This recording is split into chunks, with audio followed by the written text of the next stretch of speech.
wear that outfit again.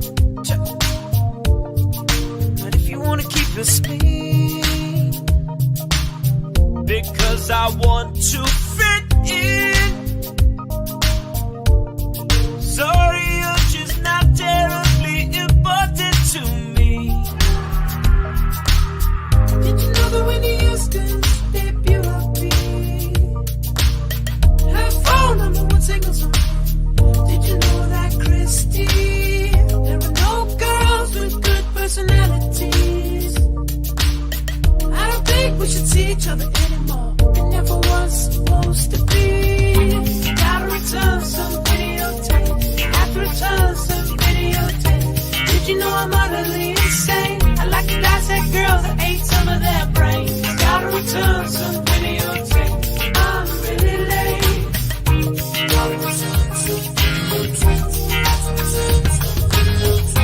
I guess I was probably returning videotapes. Gotta return some videotapes. I guess I was probably returning videotapes.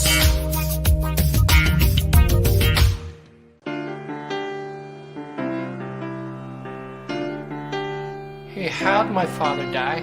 49 times we fought that beast, your old man and me.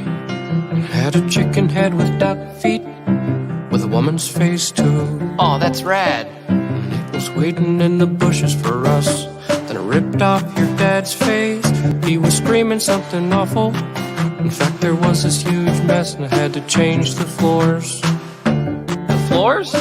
You see his blood, it drained into the boards and I had to change them. But we all got a chicken duck woman thing waiting for us. Every day I worry all day. I was waiting in the bushes of love. 'Cause something's waiting in the bushes for us. Something's waiting in the bushes of love. Yeah, every day I worry all day.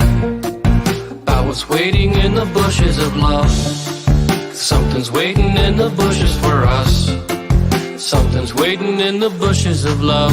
Yo, never knew my dad, he didn't care about me. Dead horizon is all my macro binoculars see. Moisture farming all my life and not a drop spilled. My aunt and uncle double sons and sipping blue milk. My aunt and uncle double sons, I'm sick of blue milk. But then a desert hobo came and told me we all got a chicken duck woman thing waiting for us. Every day I worry all day. I was waiting in the bushes of love. Something's waiting in the bushes for us. Yeah, something's waiting in the bushes of love. Yeah, every day I worry all day. I'm a dark hero, here to punish the cowards and prey on the innocent. Whenever someone needs... Hey, buddy! You might want to take a number, pal. Yeah. When are you gonna be done with that ledge? It's my turn. You got it lying!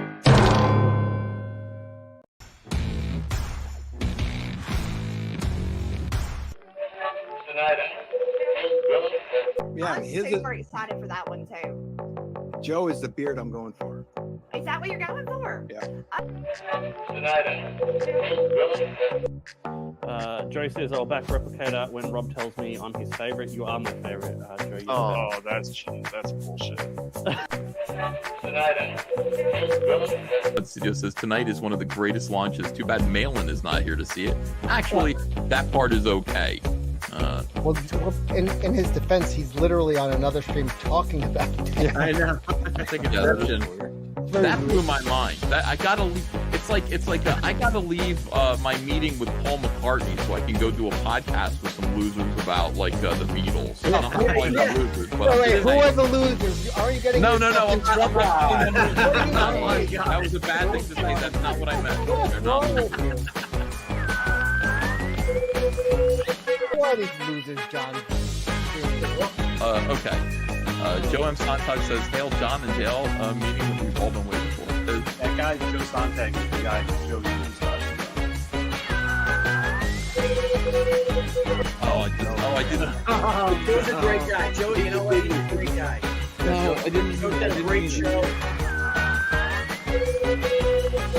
I meant my theoretical Beatles podcasters were losers. I did not mean my fellow commentators were losers. Not at all. Bro, good save. You think they'll buy it?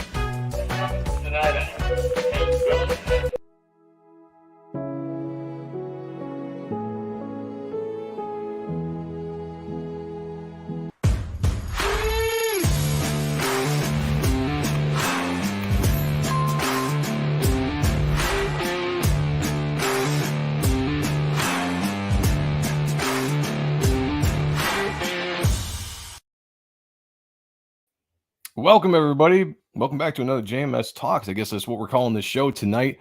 First and foremost, I just want to say it's good to see that Dale Keown actually woke up. I know that we've probably all been watching that, and it was an epic stream, though. Like 4 hours of sleeping. I mean, that is epic. Dude got like a ton of subs. If he was a monetized channel, I'm sure he would have gotten like a ton of super chats, too. So I think it's a plus. We'll just say that. I think it's a plus.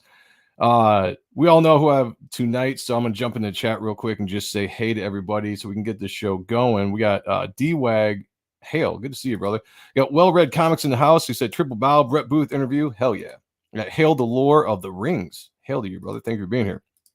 Let's see, Andrew Wyatt. Brett has to hook into the Starlink from parts until unknown. All right, let me try that again. Brett has to hook into Starlink from parts unknown in Texas. Yeah, he is off the grid there. That is for sure. We got Larry Lambert in the house. Yeah, actually, we were just talking about that before we went live. We'll touch on that. I'll star that comment. We'll bring that up a little bit later. Ja Rowe, good morning, brother. So let's go.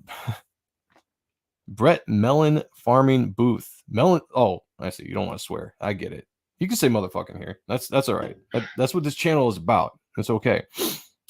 Andrew Wyatt. Let's see who else we got here. We got Nicholas Gear in the house. Hail, good to see you. We got Kayla, a co-host on the Appreciating Comic Book Art live streams in the house. Good to see you, darling.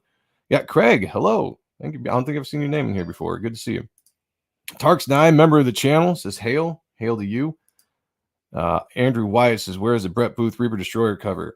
Interesting question. Craig Hunley, good to see you. How long will Brett stay on Gunslinger Spawn? We will definitely highlight that question, and we will get into that when we get into the interview for sure.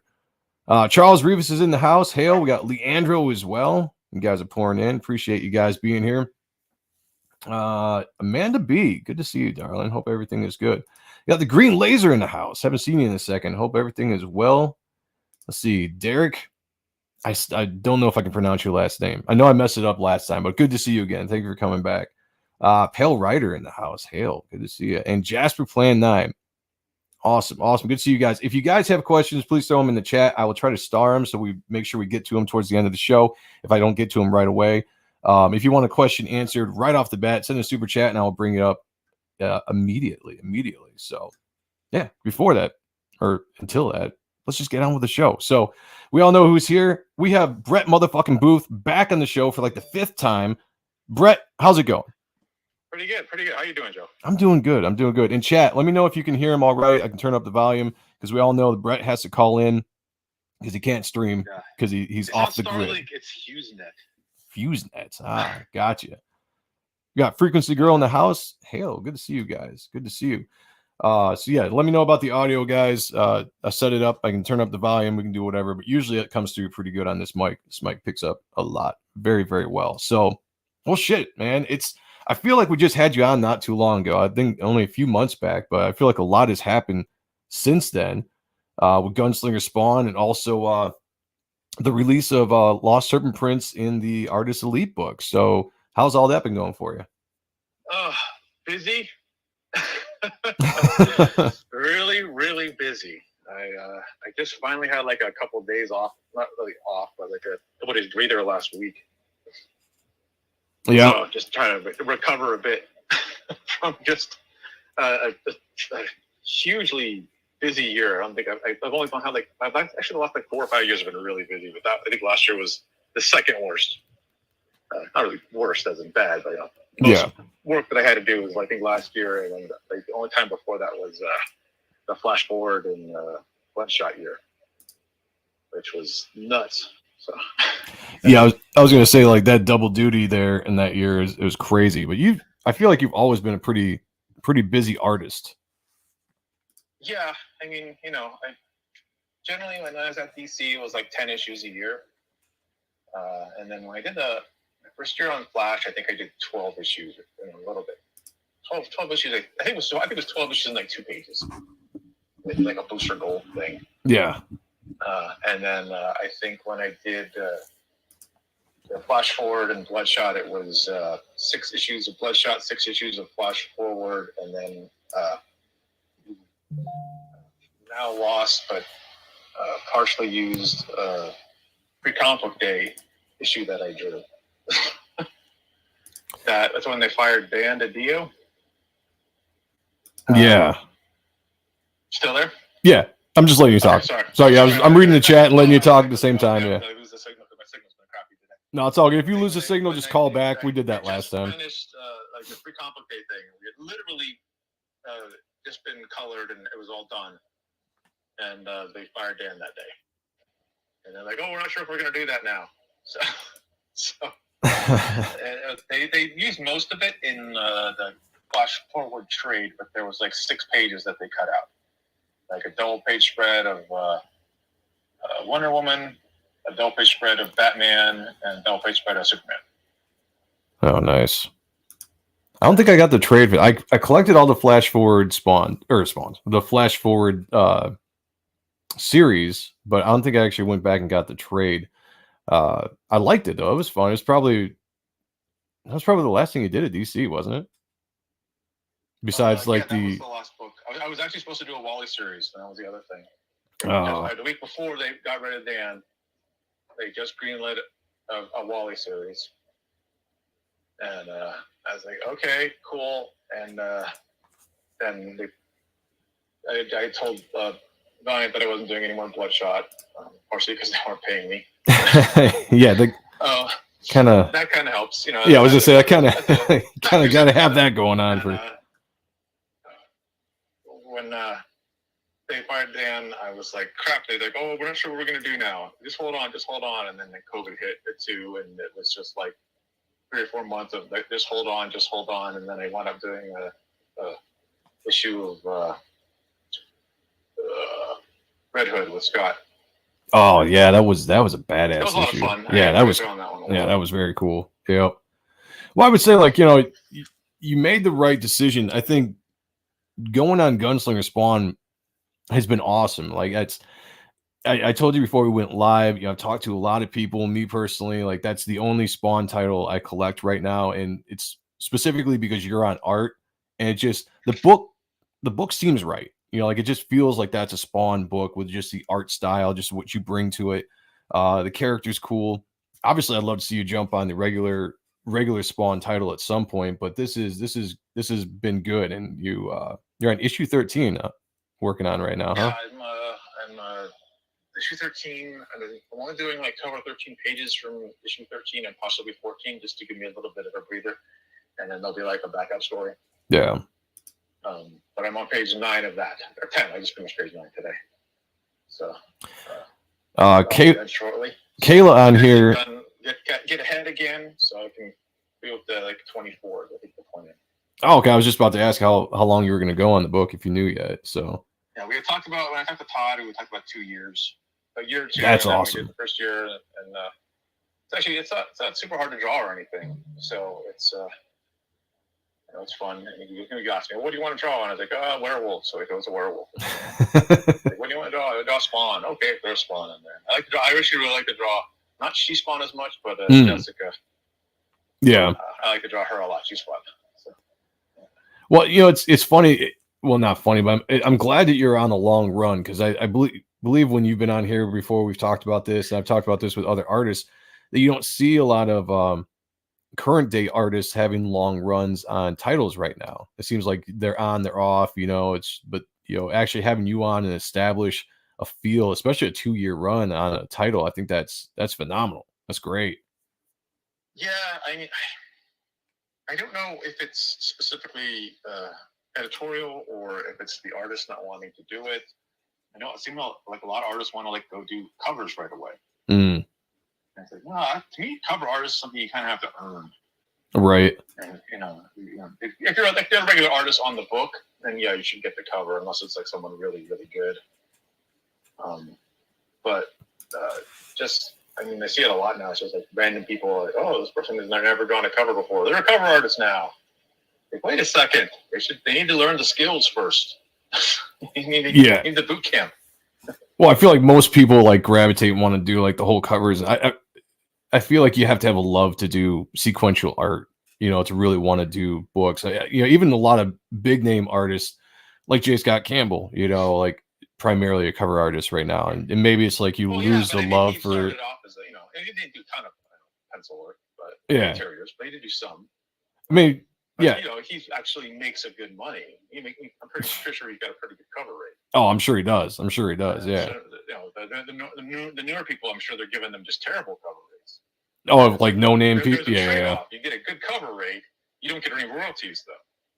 You just do the cover, you don't get any royalties for the book. Oh, really? I didn't know that. You do the interiors, you get the royalties. Okay. All right. That makes a little bit more sense. Yeah. So, you know, you want to make, you know, and we still make money off of like backlash. Not a lot, you know, a few cents here and there per issue because it's digital. Yeah. It's just the digital downloads. But I still make money off of it. I might end with like $30 or $40 a quarter. Well, that's good at least. Yeah. Jasper Plan 9 here asks a question. He said, question from Brett. What was it like working for a great writer like Jeff Lemire on Bloodshot? Was he restrictive at all as the script writer? I didn't work with Jeff. Well, there you go. Who was the writer then? Tim Seeley wrote that. Yeah, okay. My Bloodshot. Come on, Jasper. I'm just kidding. Good question, though. Actually, Jeff Lemire was supposed to work on Flash Forward initially. He was a writer attached originally. Oh, I got you. All right. They couldn't get something that they liked, or what? I don't know. It's DC, so I don't. Do you find it? Jasper said, "Oops." Do you find it like more laid back or more freedom working for like Todd than you did for DC and all them? Is it, you know, how different is the atmosphere within the process of that? It depends on Todd's pretty easy to work with. I just basically was turning pages and he's like, cool, we're good. You know, but he usually hands me like a few pages at a time because he's busy, so I'll get like 5 pages at a time. Oh, okay. And then sometimes what he sends me, the newer stuff doesn't always match up, so I have to kind of get it to fit. It's not usually like issue 13. There's a guy driving. There's a SUV, and it's like it's one of those fancy ones that like the celebrities drive in. So there's a driver, and then there's somebody in the back. But so I drew that, and then like the next page, they don't even mention. It kind of doesn't mention the other guy in the back. So I just kind of have him popping his head out, and then Gunslinger like, get back in there, shut up, as he's dealing with the driver. So that's because he's after the driver. Yeah. Well, I figure I don't know what just to make it sync up a little bit. You know, I could have just left them in; it wouldn't have been a big deal. But I was like, to me, that's like it needs to be there. You know, there was a scene in, I guess there's a bar scene, I think in issue 7 or 8, and talking like the first 3 pages, and like it ends on a shot of Gunslinger turning it. He's fighting, beating up people, and you don't see him until like page 2 or 3, and then he's Gunslinger there. But in the rest of the story, Todd he hasn't turned into Gunslinger after all this stuff happened. Mm. So I had to turn him into Gunslinger sooner. And I was like trying to squeeze it in there. I just throw it in. Okay, where can I fit that in? Like, right here, you can fit it in between on page 12 and 13. Fit it in there on that panel. So I just like added a panel or 2. Guys in the chat, I see your questions coming in. I'm trying to highlight them as they do, so I can go back and look at them if I don't get to them now. I'll just kind of randomly pull questions as I see them. One of them is, so Max Santiago asks, does Brett have any Japanese influences like Atomo or Shiro? I'm sure I butchered those names. Shiro? If those names might sound, I'm sure I butchered the hell out of those names. But do you have any Japanese influence in your art? Because I do feel like you've added some kind of like anime feel. It's more, it's not like any like specific Japanese creators. it's more like influenced by that, just the whole genre in itself. I mean, I watch a ton of anime, and I mean, I do like Kubo and Bleach is my favorite. So I will read the manga of that, and I do watch My Hero Academia, and I do read the manga of that a bit, and Akira Toriyama for Dragon Ball. Big fan of his stuff. So I mean, but mostly because I don't have it. I mean, at night, and I probably should. I have a ton of manga I need to read too. I mean, Solo Leveling, and just picked up some My Hero Academia. Have like 3 volumes of Dragon Ball Super. Dragon Ball Super. I got to read. Yeah.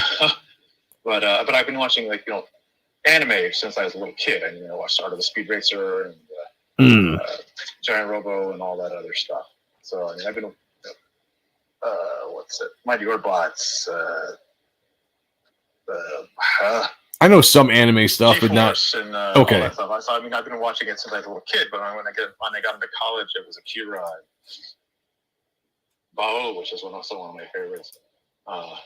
And Years Like a Doji, and just a ton of shit when I was in college. And then when I got into started working on Wildstorm, Ryan Benjamin, who I knew in college, he's one that actually got me a lot of that anime. Was there too. So Dan Norton as well, and Matt Bruno. We were all big anime fans, so we just kind of exchange anime. Oh, you need to see this one. You need to see this one. I just watch this one. You need to watch this one. And then I kind of got out of it for a while, and then like the late '90s, I got back into running Dragon Ball. Oh yeah. Dragon Ball Z on Toonami. Yep. I got back into it because I'd originally watched Dragon Ball. My wife and I, when we get off of work at Wildstorm, it'd be like 4 o'clock in the morning. We'd drive home, go to the donut shop. There's an awesome donut shop right by our house. Get some donuts. We'd go home and we'd watch Dragon Ball and Sailor Moon. Nice. Well, yeah, I was just gonna, back in the day, you definitely saw talking to guys like Dan Fraga over Extreme Studios, just talking about the influence that the anime had on a lot of the guys back in the early '90s, is definitely evident. But when we did the Appreciating Comic Book Art stream on Tuesday, where we looked at the Wildstorm Legends book that the Wildstorm Universe group put out from Facebook, that was one of the things that we were kind of brought up and we kind of noticed is in your more modern art, you can definitely see the influence that you've brought in. Now, it's not like your style has changed like dramatically or anything to that like kind of style, but you can just see kind of techniques and things that you've brought in, maybe certain ways you draw faces or position characters, speed lines and effects, blast lines and all that kind of stuff that you've added to a lot of like the commission arts and the covers and stuff. I think you probably blended it as perfect as can be right now for a modern artist, bringing that kind of style into a more Western style. If I'm correct. Yeah, I'd like to do some more. I just haven't had a chance. I really need to do like a super fighty action thing. I mean, like the Lost Serpent Prince, because there's not a lot of real estate to do stuff. You kind of have to, move the story along quickly, and then the fight scenes need to be shorter because you don't have as much space to do it. Yeah, true. I'd love to be able to like just kind of. I actually talked to Todd about doing a Gunslinger or shit like that. I just want one issue where he just like fights, just like big fight scene.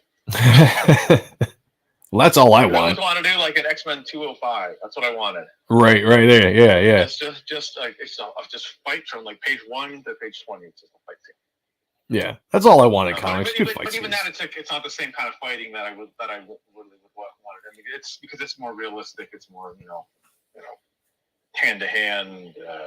Martial arts, not really martial arts, but brawling kind of fighting. It's not like blowing up cities. And, yeah, true. That's what I would love to be able to do, and I get to do a little bit here and there, but not as much as I would like.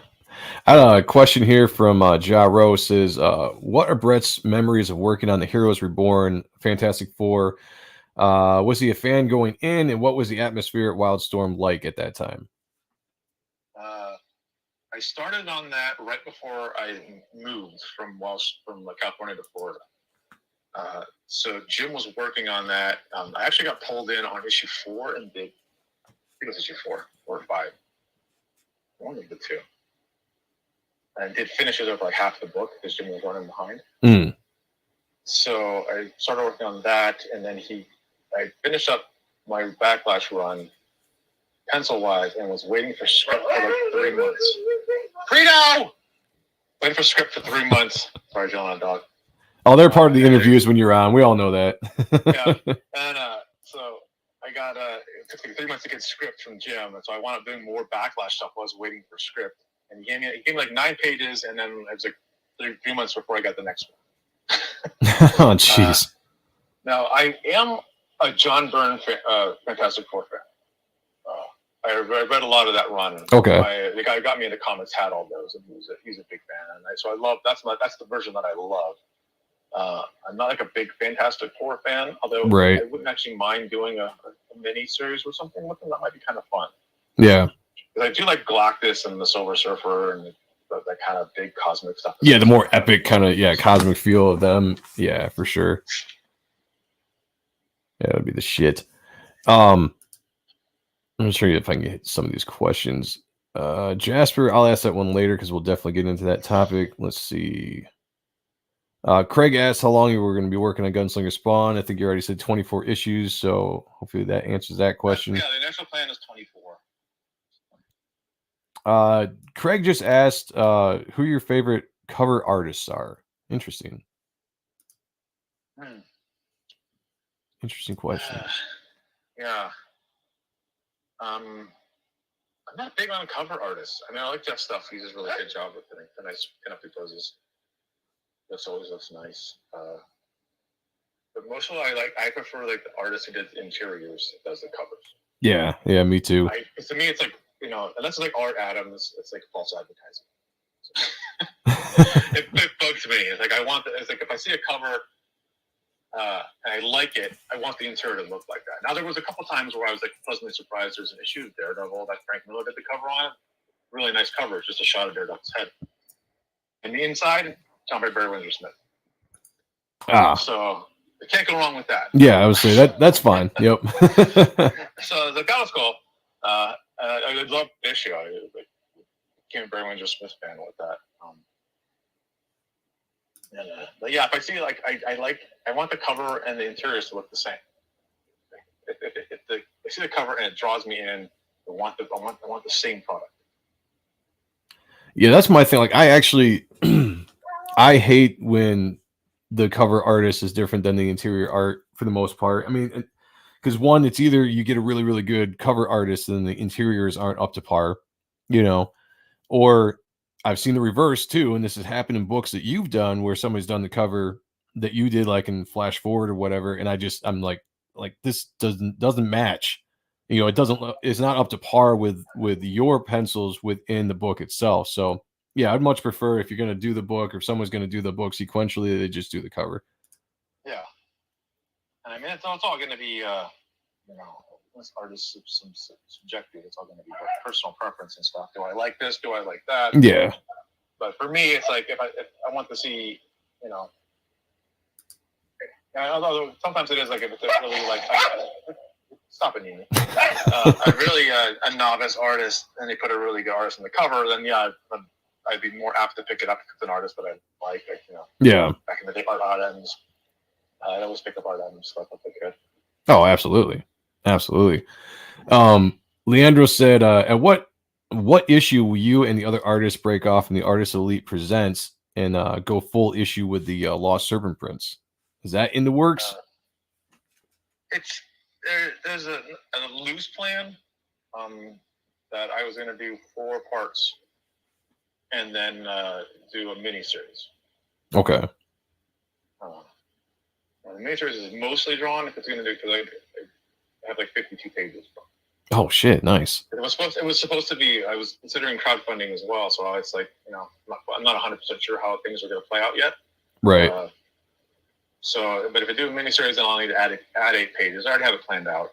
So it's just kind of something I cut. It's, because it's at the real estate. Plus, I got to pay for everybody to pay to have it ink and colored. So. Yeah, comics are expensive. That's for sure. Yeah, so it's like paying. Like, do I want to do if I do it as a miniseries, and hopefully the first issue will be enough to actually cover the cost for the next couple of issues. But Yeah. it's hard to tell.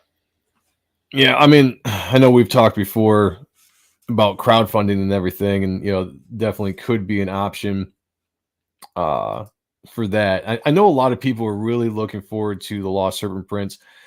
Just a small little bit that people have seen, whether it's the Artist Elite or if people have seen some of the stuff, the old stuff you did on the Patreon page that you have, or even in the Wildstorm book that I showed off on Tuesday. It's got some. That's part of the miniseries. Yeah, that's what I figured. That's what I figured is that I didn't see any. I thought that was going to be in the Artist Elite, but then when you did it was like brand new stuff. So I was like, all right, that stuff must be part of the mini. But like, it's a fascinating title. And I think it's got a lot of people excited because it gives, for me, it gives the old Wildstorm feel, but also has a very kind of modern look to it. And it's everything that I like about comic books, all in one book. Character design is awesome. The story seems cool. Obviously, you're doing the book, so I think a lot of people are looking forward to that and just want to see it in its own book. Hopefully soon. Yeah, no, I'm wanting to get it out. That's what's like kind of. I had talked to them about just going straight from the first two issues of the Artist Elite and then doing a Lost Serpent Prince, but they didn't seem that eager to do that yet. So I guess they kind of wanted to see if anything was, kind of popular before they decided to go all in. Yeah. So, but yeah, the first issue I think is actually it's penciled, it's inked, and a couple pages are colored. Issue Sal's actually working on the issue 2 right now of that. And he finished up. I think he's got one. He kind of jumps around, so I'm trying to figure out where the hell he's at. Oh, with the inking? Because part three is done of the 8 pages. Okay. Part 3 of that is drawn. I think like 5 or 6 pages are inked, and he hasn't inked. He got like COVID, and he's like, "Oh, I don't want to re-ink it." He's like, I want to re-ink it because I didn't like what I did. So I don't have all of that yet, but I'm going to need it soon. They want the beginning of October. Okay. I got to do the script for that. I still have to draw. Excuse me. Oh, you're fine. Allergies. Still draw issue 4. Yeah.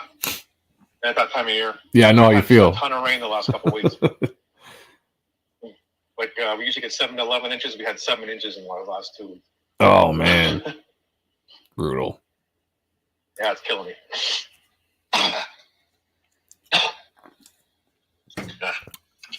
While you're dying over there, Rick Saylor asked a question. He said, "Question for Booth: how did you like Shelby Robertson's inks and colors on his Good and Evil cover that you drew?" Which, by the way, looked really, really badass. Oh, that came out really nice. Yeah. It was a pleasant surprise. It's always cool to see more people. To see how other people ink you, and they're like, "Oh, well, I can go back to them if I need something in the future." Yeah. Shelby's awesome. Very talented dude. That came out great, and color's great too. Like that dude's just all around fantastic.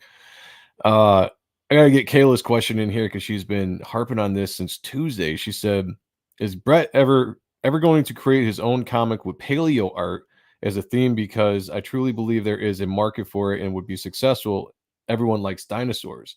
And she's actually the one that brought up the paleo art on the stream on Tuesday that you had done. So yeah. What do you think about that? Because we all know you like dinosaurs. Oh yeah, no, I mean, I'd actually talked to Louis LaRosa about doing a kind of like a project with like different periods, because he's a big Jurassic fan, and I'm a early Cretaceous fan. Oh, okay. So we've talked about doing that. He's doing something now. I don't know what that is. He hasn't told me.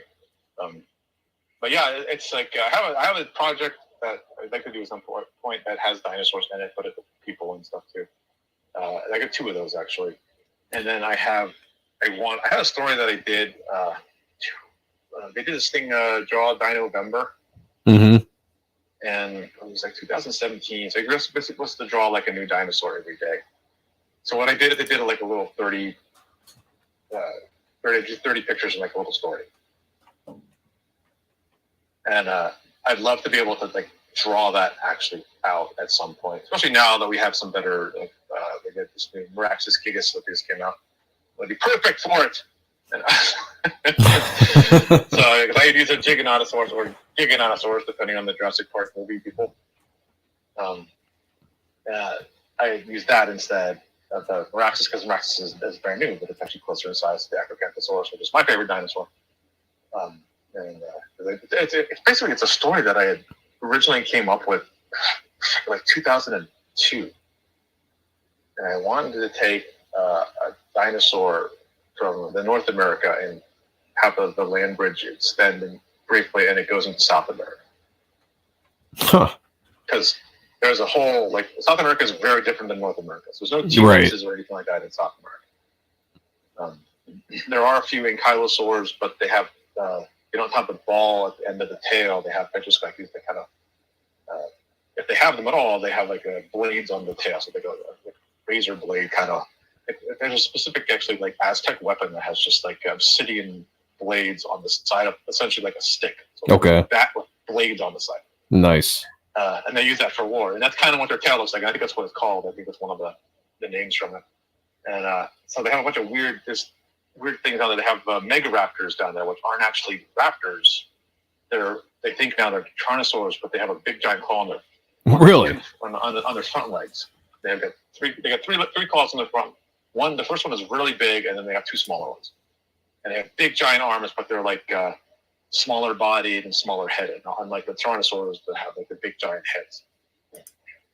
There's a bunch of weird shit down south. I was just gonna, I was about to say, like, you know way more about dinosaurs than I do. The Carnotaurs from the Disney's Dinosaur are from South America. Okay. Spinosaurus is there's a species that's similar to Spinosaurus. God, begins with like it's OX something or other. I can't remember what it is. But that's like Spinosaurus is Africa. This is South America. They were Spinosaurs and the Carcharodontosaurus, which is what Giganotosaurus is. It's based off of a species called Carcharodontosaurus, which is from Africa. They're related to Acrocanthosaurus, which is in North America. So like in the mid-Cretaceous, there's one group, the Carcharodontosaurus, were the dominant predators of North, South, and Africa, and possibly Australia and Asia.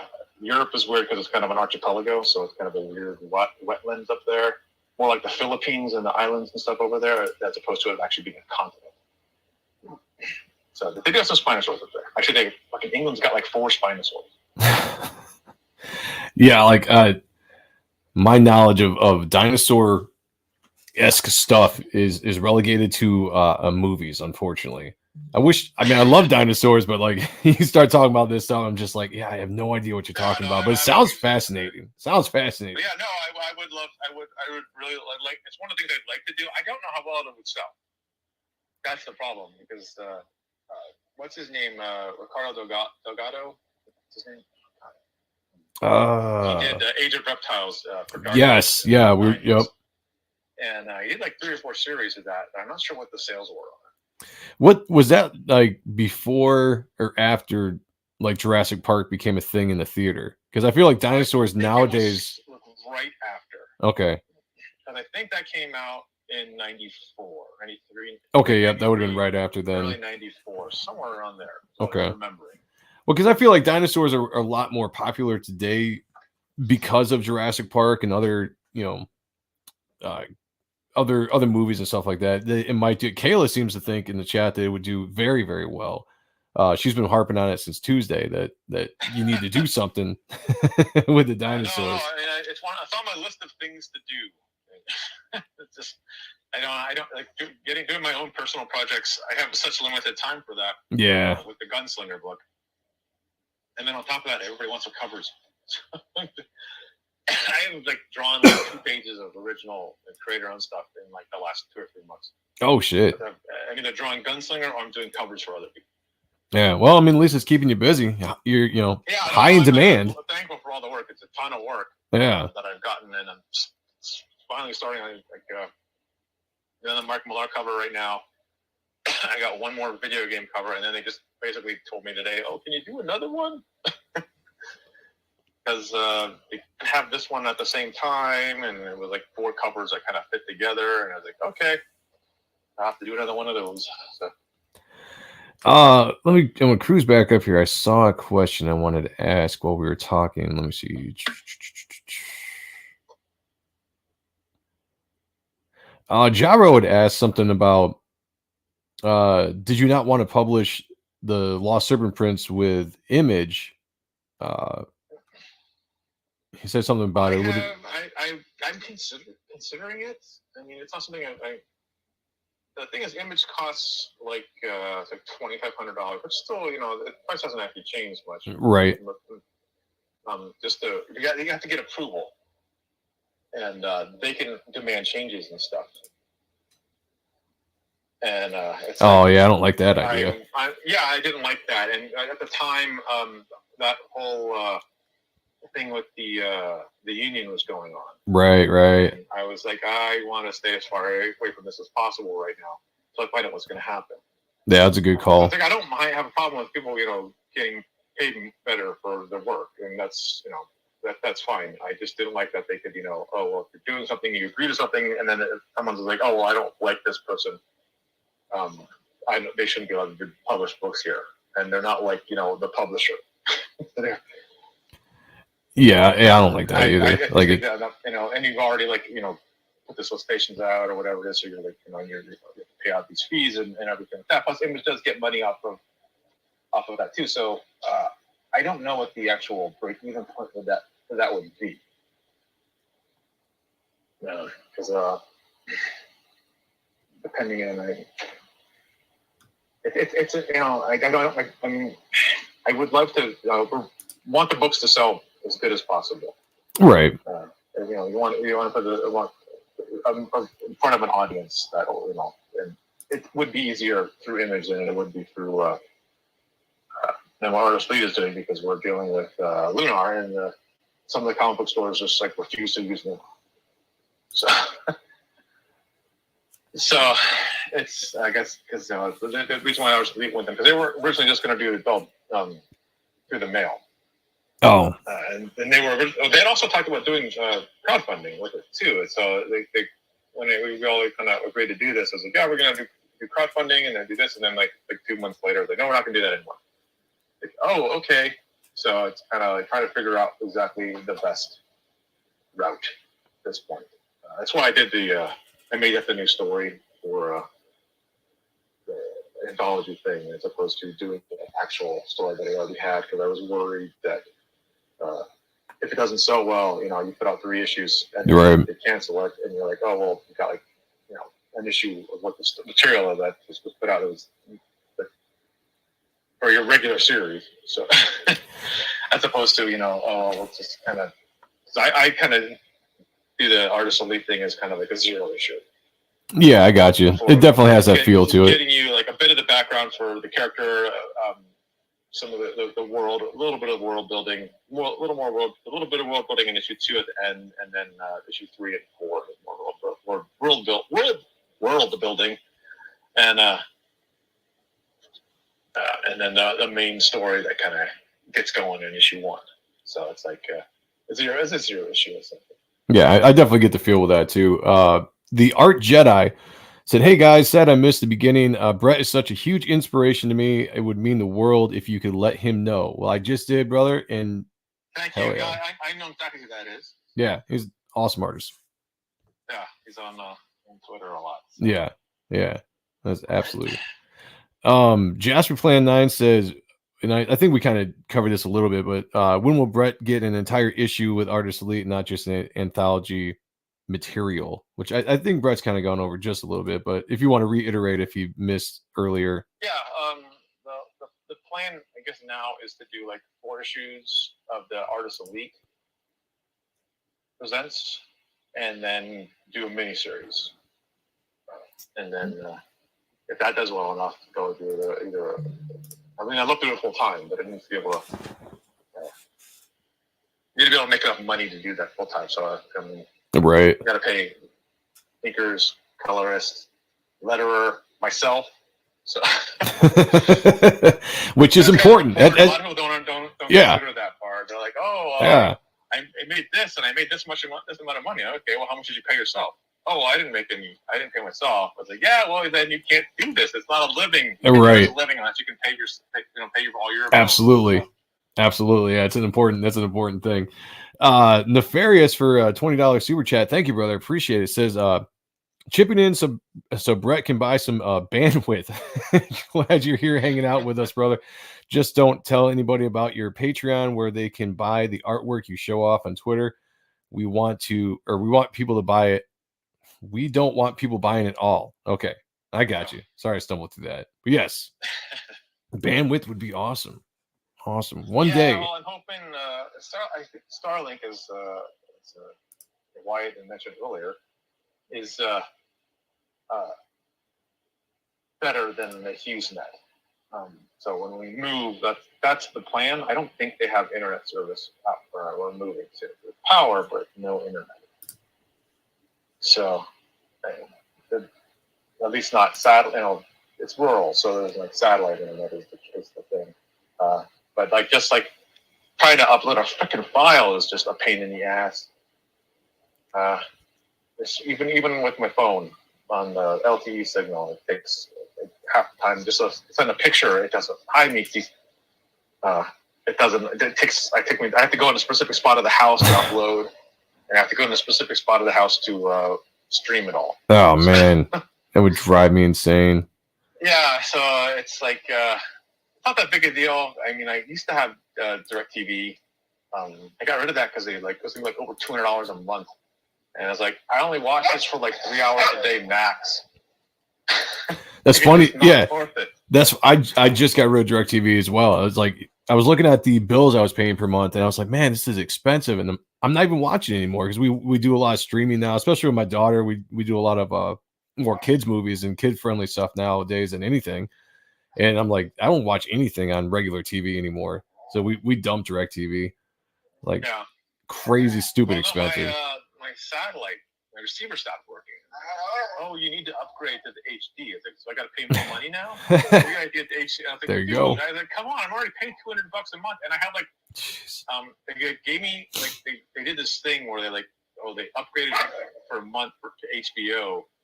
2 or 3 years as a gift for being around for 10 years. Oh, you've been here for 10 years, over 10 years. You can have HBO free for a month. And then 1 year they just didn't take it off. Yeah, well, you gotta watch out because that's what they'll do. Like, oh, come on. Yep. They were like, well, I thought I was supposed to have this for free, and they're like, well, yeah, for a month, and then we're gonna charge you. Fuckers. Yeah. So it's like it got to be like $200 a month, and I was like, I'm not watching. I was watching a bunch of it. Started watching. There's nothing on TV that I really wanted to see. Yeah. So I just wanted to watching a bunch of movies and older television programs that I liked, but mostly movies. Jasper said, question for Brett: is he living off the grid by choice? Yes. Yes and no. We moved out here because sheep and dogs. I got a bunch of dogs, and people are kind of neighbors are kind of jerks if you have a bunch of dogs. Yeah, true. That is true. So we're out here on 40 acres right now, and there's literally we generate our own power. I got generators running. And, oh wow. Yeah, which is kind of expensive. Yeah, I was just gonna say I knew you lived off the grid. I didn't know it was off like that. Yeah, we're off. I had to truck in our own water and. Wow. So the place we're moving to, there's no water still because it's Texas. Yeah. But there's power. So working on getting the power installed now, and they get to jump through just a ton of hoops. Because Guilford County is within miles of the border. You have to do this and do that, and so we do to jump through all these hoops. Luckily, it's not on the regular power grid from Texas, which is terrible. It's on El Paso. Area has its own special power grid that it goes with New Mexico. So when they have all the problems, we don't have them here, which is great. And but it's off of a paved road, and so I'm on dirt road. It's just terribly rural out here. Sounds fantastic. It's great with the solitude. Yeah. But when we have, as I said earlier, like 7 inches of rain in the last 2 weeks. Yeah. You have to drive through 12 miles of dirt roads to get here, and they flood and they pool, and you need a 4-wheel drive vehicle. It's just a pain in the ass. So we found this property on basically the other side of this bluffs that we're on right now. Well, it's basically like 30 minutes away if I could go straight. Wow. But I have to go all up because there's no paved road, so I have to go all the way into El Paso and then loop back around to get to it. But it's off of a paved road. There's power. I got 20 acres up there. Had the septic system installed. We're working on the buildings are being made right now. And then got your own compound out there. Yeah, so it's going to be a couple buildings and then fencing for the dogs and kennels and stuff out there that'll be partially attached. The kennels will be attached to the building so the dogs can come inside and then go outside if they want to. Mr. We can have a safe place for them. So. Yeah, well, that'd be good.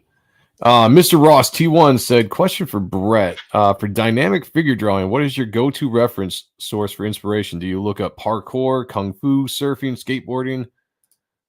Interesting question. I don't usually look up reference. I usually kind of play things out in my head a little bit, and then I just kind of pick the thing that I think looks best. But occasionally I will, if like I get drawing the Flash characters. Like there's only so many running poses you can do, and so I would occasionally go and pull stuff like people running to try to find something new or different I could do, and some running poses. Or it's like, okay, well I know I'm gonna have there's issue 5 of Titans. There's a lot of Wally running, and I knew that there's gonna be like 5 or 6 big shots of him running. So I was like, okay, well I can do one like this, one like that, and I kind of spaced them out. So I was like, okay, we'll do like more of a side one here. We'll do kind of more of like the flying, swimming one here, and then here we'll do when you make someone running and you bend that front leg, it slows them down. But I'll try to pull that off here, and they did that again with Flash Forward when he was sitting in that damn chair. He sits in a chair for like half an issue. I'm trying to make it look interesting and exciting, and it's like, oh man. What am I going to do with that? And I was like, well, I could do this way. I can make it that way. So I was like kind of spacing out those sitting positions. It just kind of depends. I mean, sometimes I'll just kind of just play with it in the lats. Oh, which way will work here? Need to make sure I show this or show that. Depending on the writer, when I work with Scott, he generally kind of doesn't do a lot of storytelling in the plots and scripts. So what I do is I fill stuff in the backgrounds and stuff, or just to make sure it flows properly. So there's not an action coming out of left field. It's just right. There's an issue of Teen Titans. Bart was power was going crazy, and the Titans are talking and stuff, and Scott had it basically on page 2. Oh, all of a sudden Bart's power is so crazy. And I was like, so page 1, or I think it's page 1, I had like in the background, Bart was kind of not feeling good. It looked like he was kind of getting a little weird, so that when it shows up, it's not like super jarring and it's still there in the background. Yeah. So sometimes you got to plan out a little bit.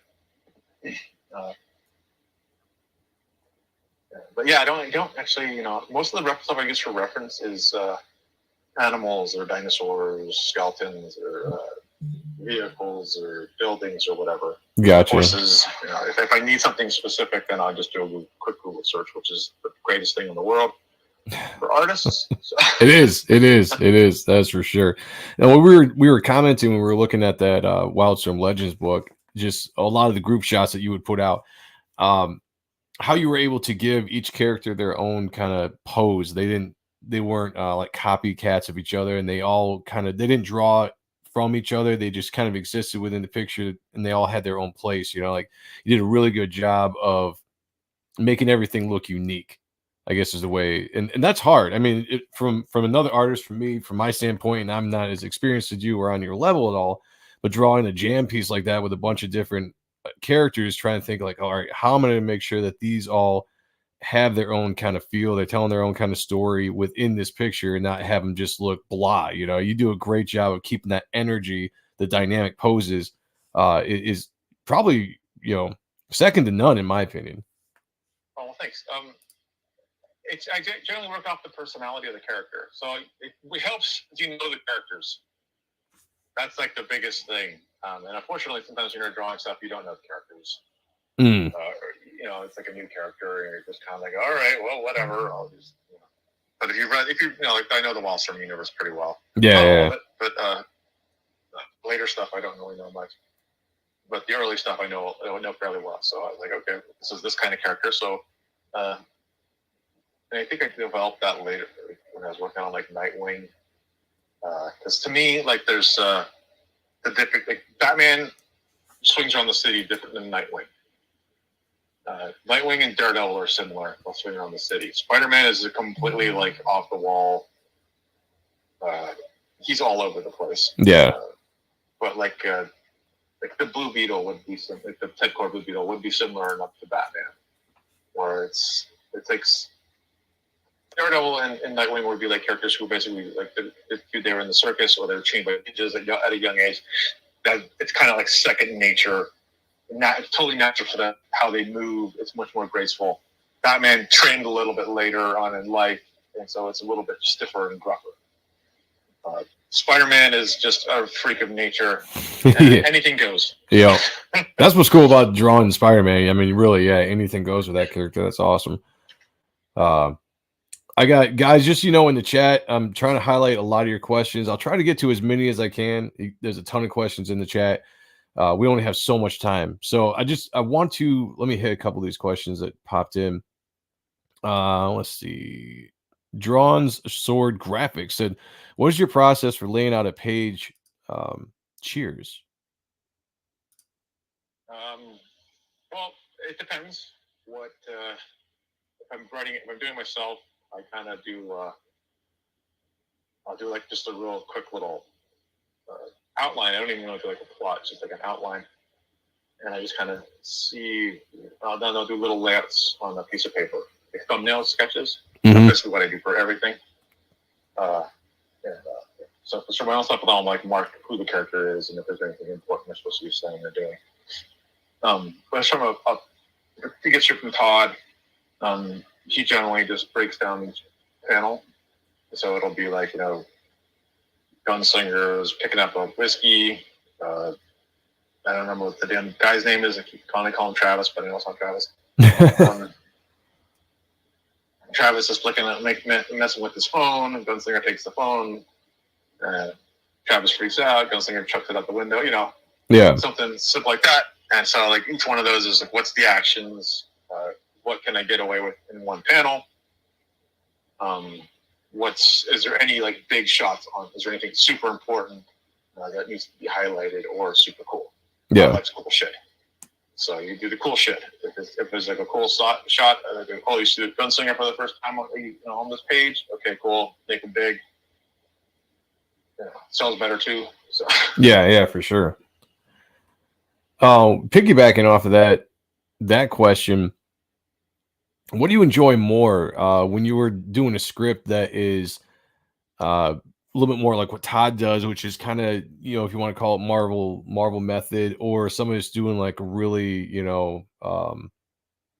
detailed descriptions of panels and, telling you how many panels are supposed to be on a page and like all this kind of stuff? Oh, I actually hate that.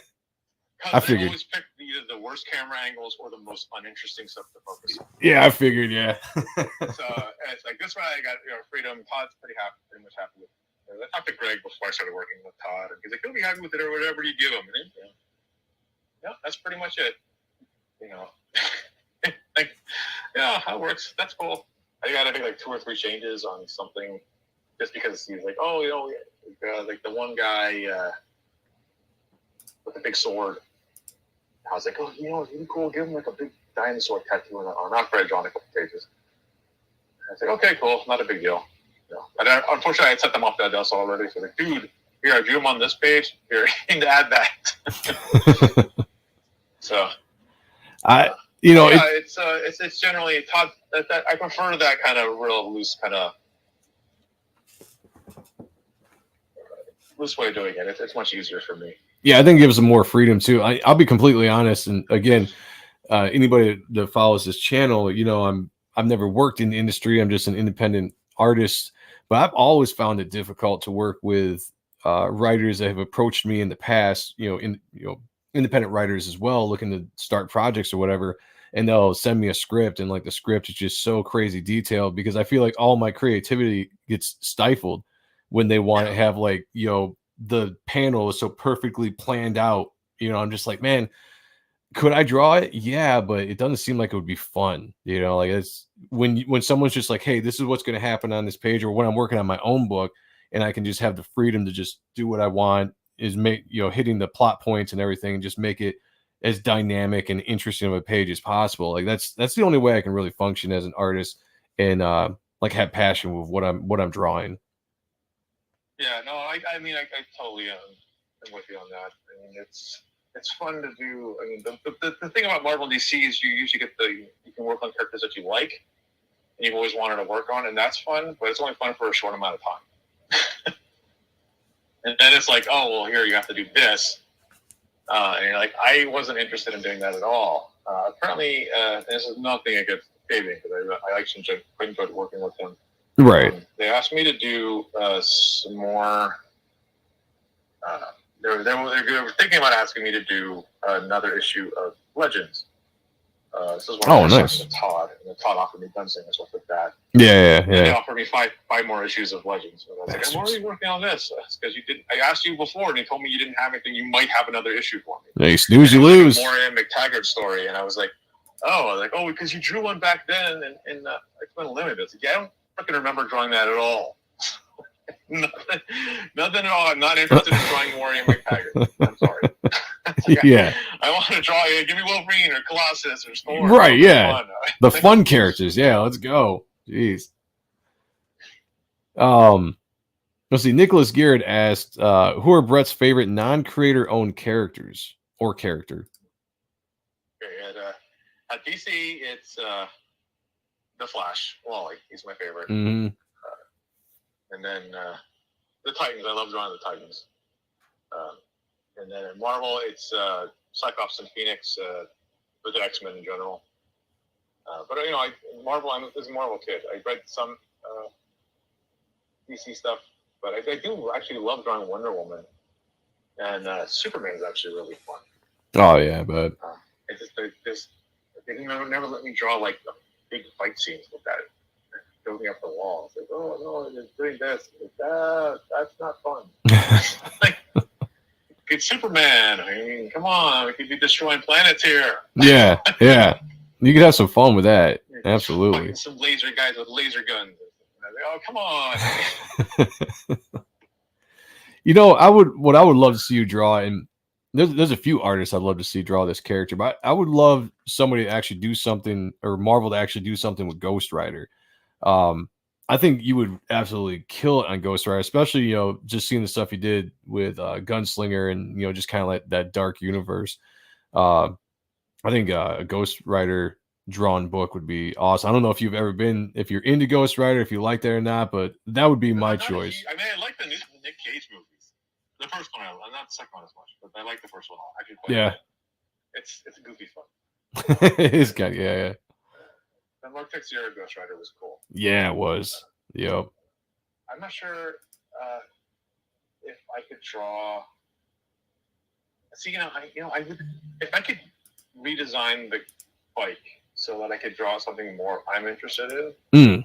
Like the Ghost Rider bike, the Gunslinger bike. That's not my bike style. I like not like Akira, but something a little more techy. Yeah. Harley Davidson. I don't like Harley Davidsons, but the crotch rockets are, they're small and tiny, and you want them to have like a big kind of powerful And there's some cool. I guess I pulled a bunch of cool bikes and stuff, and we were supposed to change it to a different bike, but I guess we forgot about the bikes. It happens. No, I hear you on that. Yeah. And the best laid plans, and all that stuff. Right. So I picked a bike that was more a little. Like I said, Todd a couple bikes. He's like, "Oh, I like this one," so I went with that one. And I was like, "But I like this Ferrari one." And I picked a couple other ones that are just like super like high tech, but they have this big ass tires on them and stuff like that. I think that my thing. Ghost Rider might be fun to do though. If I could, maybe if you had like a trench coat. Oh, I like a trench coat. That would be cool. I'd be down. Like if you did a complete redesign, if they gave you like the freedom to do it, that'd be cool. See, the thing is, that's what these characters. You don't want to do things too drastic unless it's like the Son of, right, or the 2099 version. You don't want to make them so drastically different. So I would kind of go back to the Mark Texiera one. That is my favorite look. Yeah, but the Danny Ketch era was my favorite Ghost Rider for sure. It was just the era I grew up in, like that was. Which one's that? Is that the? That was the second one. Yeah, that was the Texiera one. The Danny Ketch, the red. He had the red hair, and yeah. Sorry, I guess I'm not a big reader of it, but it's visually fantastic though. I'm kind of the same way. Like I didn't read a lot of the books, but I just always loved the characters' look, and I've got the trade of Texiera's run in the 90s, and that's just stuff I flipped through just because I love his art and just the way he depicts it. But Ghost Rider is just one of those characters like they don't really do much with, in my opinion, and they could do so much more because he's just visually cool. That's my biggest thing. I just come from like the visual angle of it. He's got like this whole thing with the devil. I mean, you can there's so much stuff you can pull from that. Yeah. Oh yeah. Hell yeah. Shit. A crossover between Ghost Rider and Spawn would be. I can't believe they haven't done it yet. I feel like that just makes so much sense. Seems like a no-brainer. Yeah, like one day they're gonna have to do it. Now, hopefully, they get you to draw it. We got Max Santiago for $2. Thank you, brother. Appreciate it. Says, what is Brett's process for creator design? There you go. It really depends on what you're kind of going for.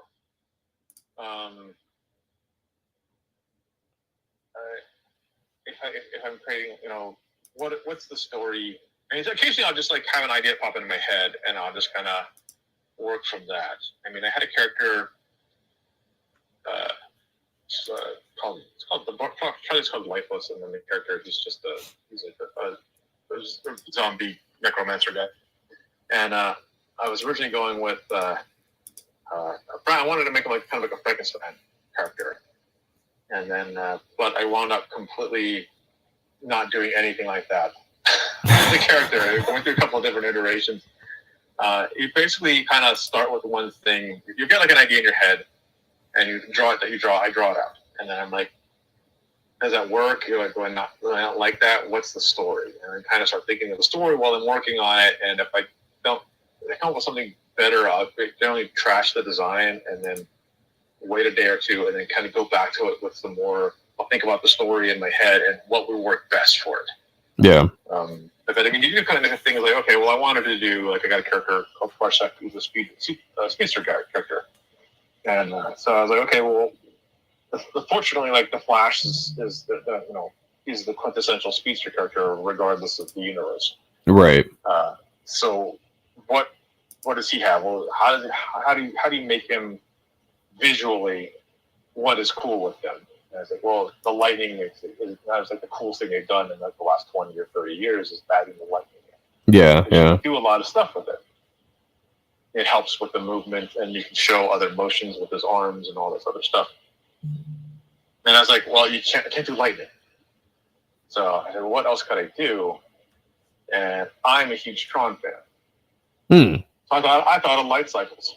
Yeah. Like, oh, well, I can do that, something like that.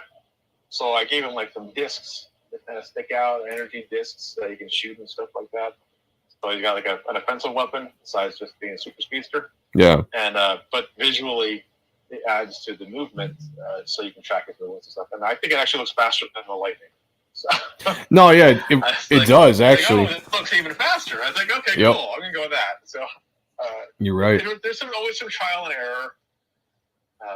And there'll be things that you'll like, okay, I want this. You have you come up with an idea, and I do this every now and then. I come up with an idea, it's like, okay, this is exactly what I want, and I'll draw it out, and it completely falls apart. And they go, oh, that didn't work at all. And well, what was wrong with it? And I just pull a bunch of reference. I'm on Twitter. I follow a bunch of artists. Yeah. And they'll do just badass shit, and I'll just save the picture to my phone or my iPad. And what do I need inspiration for? Like, well, let me see. Oh, that's really cool. And they're like, oh, that's kind of cool too. What could I do with this? Oh, well, I could use this as kind of an idea for this. What if I do it like this? And you just kind of pull from other people's stuff. I got to imagine that all of us artists do that, because I do the same thing. No matter no matter who the artist is, it could be somebody I don't even know, but I see something, I'm just like, wow, like that's really cool. I saved the picture to my phone because I'm like, I could use that someday, or I could, that gives me an idea to do this, like. I was looking at them. I think someone posted I put some anime figures, and my wife collects a bunch of stuff. So she got like a toy list that she has that she shared with me on my phone, and so just some badass. I still don't know how they managed to do some of these little sculptures up there, like $200, but they have this hair with like streaming stuff everywhere. It's so badass. I attempted to buy one just to see how it actually looks in real life. But one of the websites posted something for sale, and I think, man, that's just a really cool effect. It's like the black and the red and with the really pale skin. That's just really cool. I should do something like that. I think, oh wait, that's my fucking Basilisk character. Lost Serpent Prince. I already did that. Okay. Yeah. That's why I liked it so much. Okay. Well. There's a couple things. I just watched Black Rock Shooter. I don't think I've heard of that yet. I've never seen before, and I'm trying to find it on the streaming services, and I finally had just bought it from Amazon. Not what I was expecting story-wise, but the character designs are freaking awesome. And I like the simplistic, okay, this is a red character, this is a green character, this is a blue character. They'll have some other colors here and there, but it's mostly one color. I just find that interesting. So I don't know why, but yeah, just basically the designs are just. I'm gonna watch, an anime, or I'll watch something else that I just find interesting. Oh, something like that might be kind of fun to do. What could I do? Just think about some stuff, watch some movies, or just go through and you can just Google something. Got some like robot people, or futuristic headgear, or just stuff like that, and you can kind of see something that's kind of cool, and it sparks an idea. Yeah, and you just kind of work from that. I love that. I take inspiration wherever I can take it. I'm constantly saving things to my phone for future reference or any of that kind of stuff. So I think to me, that's half the fun, there's my imagination, but I also love to see what other artists are doing, how their minds work, and, what they're producing. I don't consider it stealing from anybody, but, you take influence, here or there, This is some inspiration. You just feed off of what someone else has done, and you just kind of take it and do your own thing with it. Yeah, absolutely. All right, we've been going for about an hour and 13 minutes, so I want to jump into the Wildstorm reboot. Jasper is just hammering me in the comments because he wants to talk about it. You knew I was going to get to it, Jasper. I'm just getting to it now. So here's the thing. We have talked many times on this channel when you've been on. I've constantly talked about like my disdain, I guess you could say, for the way that the Wildstorm characters have been treated at DC since Jim sold them, and wanting them to come back one day. We've talked. You've had ideas. If you ever had an opportunity of what you want to do, and coming from Wildstorm, I think that you would be the perfect one to spearhead that kind of thing. Lo and behold, here we go, 30-year anniversary. Now we're seeing all this news pop up of the Wildcats being rebooted, Stormwatch coming back, all this kind of stuff. But they're putting them. That's a surprise. Yeah, they're putting them in they're putting them in the DC universe, and it's me as a fan. I'm not happy about it. I don't like what they're doing. I want to see the original Stormwatch, or the original Wildstorm, I should say, characters in their continuity. I'm not a huge fan of what they're doing. I can say the only thing I like that I've seen so far is the cover to Wildcats that you drew. So I just wanted to get your take on how you feel about the characters coming back. If you know anything about it, if they've asked you to do any issues than just the cover. No, just that cover. That's it. Jeez. They sent me some reference for the characters. I kind of like the Void thing, although it reminds me of a Scooby-Doo villain. It's literally like a guy and like a skeleton inside of a diving suit, an old-timey diving suit. Really? Or maybe it's an alien, like a moon man thing. It's so long. It reminded me of. I thought it was cool. I didn't like the fact that I don't want to shit on anybody, but this is my preference. Yeah. I don't like the fact that half of them didn't have costumes. Right. They're just in a regular close-up. Bothers the shit out of me. Yep. I hate that so much for superhero comics. Yeah. It's like my least favorite thing. 1000%. Now, the only things I've seen are like some of the. I don't know who's actually drawing it. It's really good artist from what I remember. I don't know. I've only seen like a couple pages or images or something from it is what they sent me. So I was like, oh, they're in regular costumes. They're in regular clothes. I hate that. Yeah. Like, can I draw them in the costume? That's what I asked. And they're like, yeah, sure, do a 90s cover. Like, cool. So I went full 90s. I don't mind the team. I just wish that they had costumes on. I don't know what the story is, so I can't really comment on that. And I'm hoping that they do something cool with it. What I wanted to see out of this was the original team. I was kind of hoping for the original team. Me too. And I think that they need to treat the Wildstorm universe like they used to treat the X-Men universe, where it's essentially like its own little pocket universe, and they only cross over every now and then. Yeah. Yep. And because they used to treat the X-Men like crap in the other books. Whenever they like meet the Avengers, the X-Men are always like, they just get beat really, really fast because the Avengers are the number one team, even though the X-Men books were selling better. Right. Yeah. Yep. So I think that it would be better to be it's almost like a separate universe inside the larger DC universe. You don't have to put them in a different planet or a different world. You actually keep them on the same planet. It's the same whatever Earth 1 or Prime.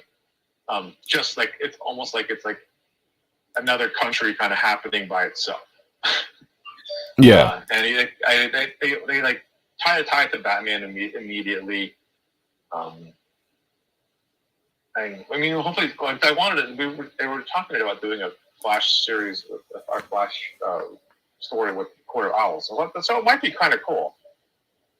Although I think that the Cops would just like wipe the floor with the Court of Owls. Yeah. See, here's the thing, and that's what I read.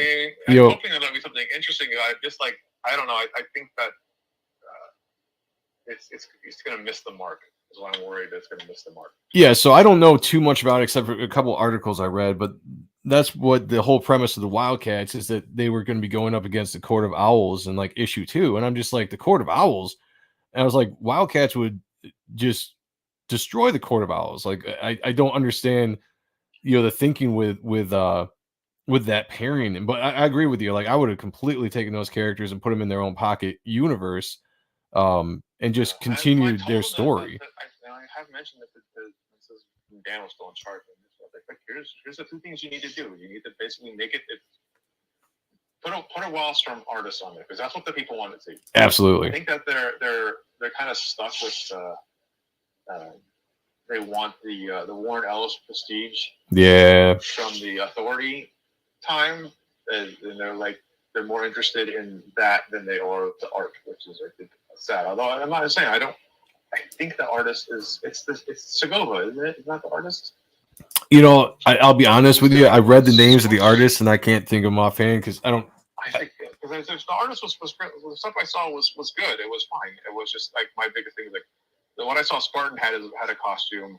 Zilla had a costume. And Grifter had like a Hawaiian shirt. And like a little tiny the James Bond gun, a little tiny gun. Yeah. And they wouldn't let us draw guns on the cover. Yeah, I kind of noticed that. He didn't have any guns. I gave him pockets for guns, but he didn't have any guns. Yeah. And then I was like, well, they said no guns, and I was like, can I give him one of his? Marsh, why the hell are you chewing that blanket up? Cut it out. Don't look at me like that. You're the good puppy. Be good. I think, well, can I give him one of the what the hell do they call it? Like the Coda swords, the Coda weapons. Oh yeah. Oh yeah, cool. So I gave him a Coda weapon because, and I don't know if they're gonna do that, but in the old Wildstorm continuity, Richter was the only male Coda. Right. He was trained in the Coda ways. Right. Exactly. Yeah.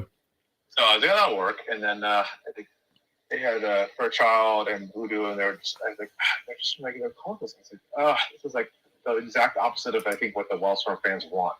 That's what I'm always worried about. Yeah, that's so much stuff I know literally nothing about. I was like, don't put Backlash in it. Don't put Backlash in it. It's yeah. As far as I have not. I mean, being tied to Stormwatch and stuff, but I was like, yeah. I'm in regular clothes. What's the point? I haven't heard anything about Backlash at all. But yeah, I read the articles about Wildcats and Stormwatch. Stormwatch sounds weird. I mean, I hope it's good. You know, I hope it would be good, but everything I'm reading doesn't sound like it would be good because you just nailed it right there. Like, you know, I feel like the Wildstorm fans, and me being one of them, wants to see either or, but a Wildstorm artist return to do something like you or J. Scott Campbell or whoever, just somebody that has ties to those characters, that knows the characters, that has love for the characters back on the book. I'm pissed at this right here. I just saw this.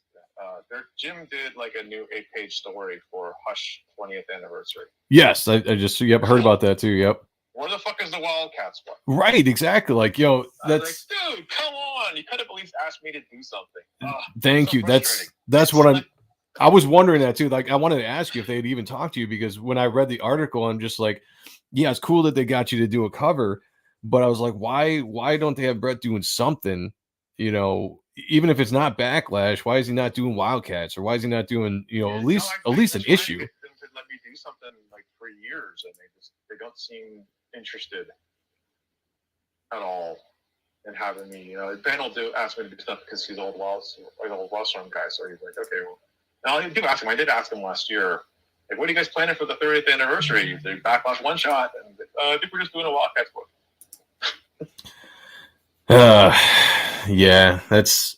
I mean, so much was a surprise. It might not be terrible. I mean, I'm just worried that by putting in like Amanda Waller and stuff, you're going to detract from the Wildstorm stuff. Exactly. They're going to lose focus on the Wildstorm characters. Yep. I mean, the Court of Owls will kind of work, I guess, because it's just, you know, they don't really have like a main head guy. It's just kind of a bunch of crazy people and, you know, cryogenic sleep. So it's everything I didn't want to see happen. Like I've been saying for years, like, yeah, I've been saying for years, like, I don't want to see them in the continuity with the DC characters because I don't think they will get their due. There'll be second-rate citizens, with the DC universe. If you're gonna do them, put them in their own pocket universe or do something. You know, I don't know. It's. I was excited for a second, and then I read everything that they were doing with the characters, and then my excitement went right out the window, and I was done at that point. And I wish they'd do more with the characters. It's frustrating. It's something that I would have loved to do. It's like, yeah, that's. At the same time, they're gonna insist on having, and more mod writing it and stuff like that. So I can see why that would be to deal with. So that goes, but we're doing it now. Like, yeah, but that's not how the character goes. If you're gonna piss off the fan. Yeah. Don't listen to me. I think we're losing you a little bit, Brett. If you're moving around. Try that. Yeah, I think it's better. Yeah. But yeah, that was something I've been dying to ask you since I knew you were going to be coming on. It's like, I got to talk to him about that because it's been something that's been bugging me for a while. And I've had a couple of different debates with people, but for the most part, everybody I've talked to has a similar thought process that I do with it, because I grew up in the 90s, Wildstorm, Image, all that was my thing. I have a very fond love for those characters and their continuity. And anytime anybody reboots any characters from the 90s Image and they're different or they're just changed up to the point it just drives me insane. Top Cow did the same thing when they rebooted Cyberforce a couple times, and it wasn't Cyberforce to me, you know, and that pissed me off even more because I was like, that those are the people making Cyberforce, and they're completely changing it up, you know, like, so like it's just I don't know. I think some of this is just they're trying to appeal to like the newer audience, and they think that this is what will appeal to them.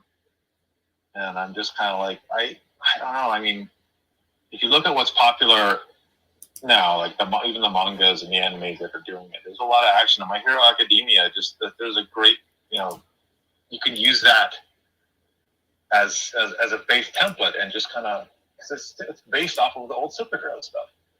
Yeah. So pull some of that in there, put in some exciting art that we think that that type of fan will gravitate towards, and you know, try that. I don't know why they're trying to appeal to like a smaller, a shrinking audience with the same stuff. Right. Yeah. That's the thing that it blows me away that if you've got a proven demographic out there that you know are going to buy, you know, like it's not like the old 90s collectors grew up like me, we're in our 40s now or whatever, and are just decided not to buy comics anymore or anything. But if you brought back the stuff that we loved from that era, we would go out and buy it. We're spending money. And I guarantee you there's a lot of people out there that would still do that. So it's a market that they completely abandoned, in my opinion. And you know, stuff like this just, you know, pisses me off as a fan, because I look at this, I read what they're doing, I'm like, that's not Wildcats. It's like Wildcats in name only, in my opinion, you know, or maybe an alternate version of Wildcats, but it's not the Wildcats. It's not the Wildstorm characters that I love, you know? Yeah, I mean, you can, I don't know, there's ways of doing it, try to pull in both audiences, but they seem to be just kind of like, oh, we're not going to bother with it. Yeah. We'll hope we'll just put the characters in there and assume they're going to pick it up, and that's a problem. You're right. It doesn't seem to do well. I mean, they tried it already a couple times. Yeah, honestly, it didn't work. Everything they've done, I really haven't liked since they brought him back. The Wildstorm 25th anniversary was, you know, like the Backlash story was cool that you did. Some of that stuff was all right, but the Warren Ellis run, I wasn't really a big fan of. When they tried to reboot him, what was that, 2012, 2014? Yeah, whatever year that was, it blends together for me, but like I wasn't a big fan of that. But yeah, I mean, it's basically I know I'm not going to get what I want, so it's all good. It's all good. You know, what's cool is that, you know, the closest we'll get to Backlash right now is Lost Serpent Prince, and that's cool. That's fine with me right now because that book looks awesome. The character design is great, and so I really hope that that's a very successful book. It has its own title run, whether it's miniseries or you crowdfund it or whatever you do. Like I'm really looking forward to that because that is giving me everything that I want out of comic books right now. That's pretty much that, and Gunslinger Spawn are the only thing I'm excited about in the mainstream, if that's what you want to call it, industry. Yeah,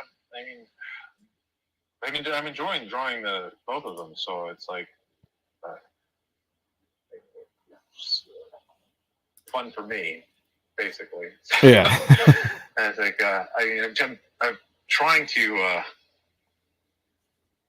When I have time, I'm working on coming up with the next story arc for that. Because like, I'm like, well, if it doesn't, even if it doesn't do super well or whatever it is, I still want to continue doing it just because I enjoy drawing it. You know, and that's so I consider just putting it out on like Patreon or. There's a couple sites, but I mean, I'm like Jimmy Palmiotti had a website that they were doing stuff. I think putting on digital stuff. Webtoons, you have to do it in that vertical format, and I don't know if I can pull that off. Is that like a Webtoons thing, or not Webtoons, like a web comic kind of thing? That the vertical format. Yeah, that I don't know how. I mean, I do kind of want to try it because it's different. Yeah. But I generally draw very horizontal, so. Yeah, right. Like, probably because of the damn dinosaurs, because they're so damn long. Well, I mean, it's good that you enjoy drawing your character right now, and it's a story that you want to tell. And I honestly think that, you know, if it comes down to it, I think crowdfunding would be a good way to do it. It's less books kind of coming out, but it allows you still to get your project funded, paid for it, and get the story out, you know, if that's something you're... Oh, crap. Sorry. So you hearing that? No. Okay. Nope, you're good. Sorry. Dog alarm. Oh. Mr. Ross T1 keeps hitting me with this question, so I'm just going to answer or ask it now instead of waiting later. But he says, question for Brett: Will you do a self-published collected book of your art, like the Wildstorm Legends book, like Todd did with his 300-page book of his art? So kind of like the Wildstorm Legends that Wildstorm Universe put out, but something that you do yourself, and maybe even crowdfunding, kind of like what David Finch did. You know, David Finch's book that he just put out. I don't have any plans at this point. I'm not sure. I had actually talked to somebody who was interested in doing something like that with my Marvel and DC stuff. Yeah. I haven't heard anything on that in a while. So maybe. But if it's a creator-owned stuff, I don't have any plans right now. I mean, I'm so busy with everything else.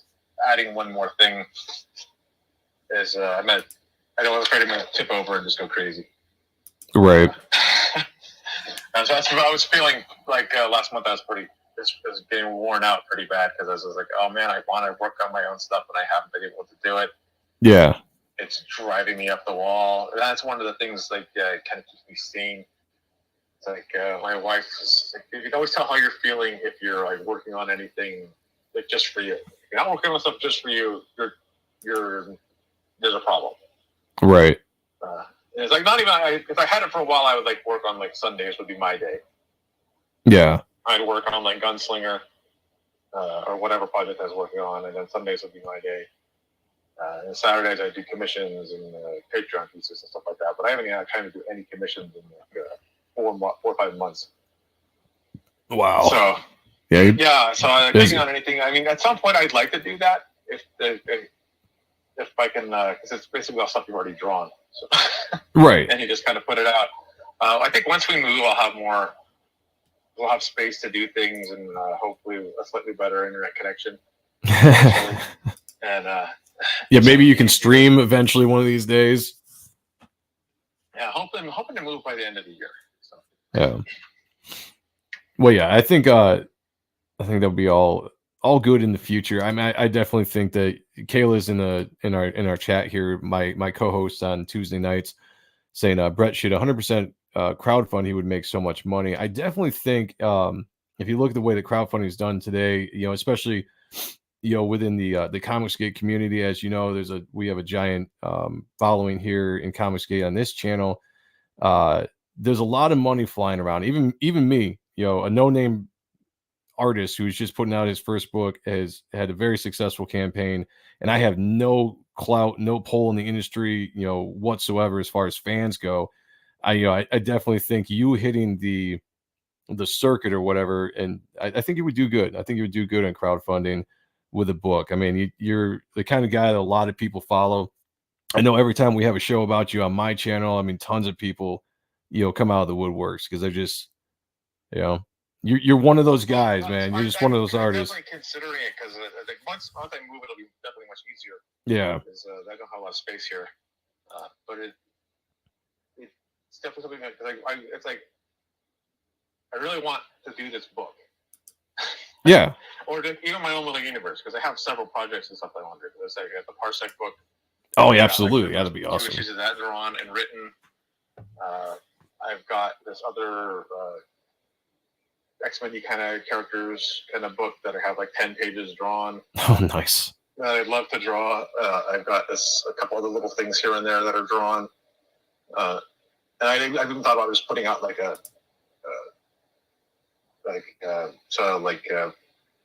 Lost Serpent Prince, 20 pages of that, and then 10 pages of 2 other stories in it. Wow, that's awesome. I can get other things, other properties and projects and stuff that I have in my head sitting around that I just kind of feel terrible that stuff's just sitting there.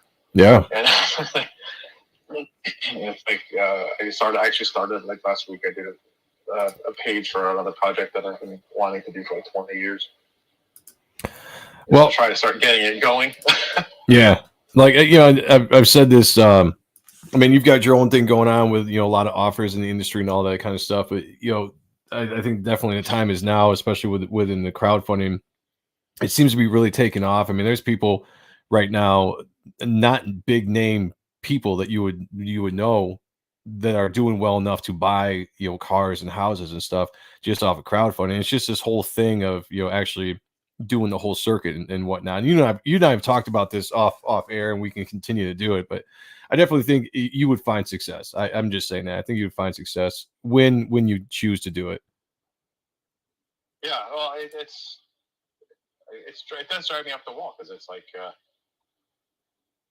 I when I worked on those Lost Serpent Prince stories and stuff, I just have so much fun, like writing the characters and creating the stories and just drawing it. It's I enjoyed, as I said, I enjoyed Gunslinger. I really enjoyed working on like the Flash characters. Yeah. And the X-Men stuff. That was a lot of fun. But I realized when I was running the X-Men and even when I was doing the Flash, that I'm never going to get what I want out of this, because they're never going to allow me to do it. Right. Yeah. Because of the way Marvel works now, DC less so, but Marvel doesn't really. They're not letting the artists. They don't want you to be popular. They're not that interested in that stuff, because right. They don't want. Apparently, they still don't. They're still pissed off about image. Yeah, to this day they still are. Yeah, they still are. They don't, but it's kind of funny. You talk to them and like, oh, Marvel is the best this, Marvel is the best that, and I was like, you guys don't have an artist on this book for like more than like 3 or 4 issues unless it's Mark Bagley. that's a great point. Yeah. Mark seems. Even they did it with Russ Stegman, and Stegman can do almost a monthly book. Yeah. He's pretty fast. It's like they kept pulling him off to do other little things. It's like, no, leave him on a book. Let him get some heat. I don't know. Yeah, pretty much everybody in the chat is definitely saying that they would come out of the woodworks and they would back you if you ever did the crowdfunding. So that's positive. That's positive to know. That is cool. It's definitely an option. It's something because like I said, it's what I want to do. I'd love to be able to transition from working on the Gunslinger. I'll probably continue working with Todd for a while because it's fun. Yeah. And then work on my own characters too. And then I'd love to be able to do what Todd does, is just do his Spawn stuff. Yeah. That's living a dream right there. Do his own universe. When they're like, "Oh, Todd's gonna take over DC." Like, why would he take over DC? Yeah, that was some interesting talk. I wasn't quite sure how to take that one. There's a lot of rumors going around because of the whole DC up in the air and everything. I sent him a text and I was like, hey, there's rumors going around that you're going to buy DC. Just promise me I can do I get the Flash universe. He says, done. Nice. Nice. I think the rumors going around because people they would love to see it. They would love to see somebody like Todd take it over, and just, maybe correct some things that are not the greatest right now, I guess I could say. Yeah, I don't know how big of a fan he is of the DC stuff. Yeah, I've never really heard him talk to him. I mean, I know I'm gonna ask him. I know he did like the Batman stuff back in the day, but Infinity Inc. and stuff like that. He started there. Yeah. I had a question from Andrew Wyatt earlier. Said, "What is the core of the basilisk in the Lost Serpent Prince? Are we going to be looking at what makes a hero? What story would have a similar arc?" Hopefully, I said that right. That made sense. It's more like I don't want to give too much away, but more like secession. Damn it. Damn. There we go. Stop that. All right. The alarm keeps going off. It's more like a secession and what happens with the. Oh, man. How can I explain this?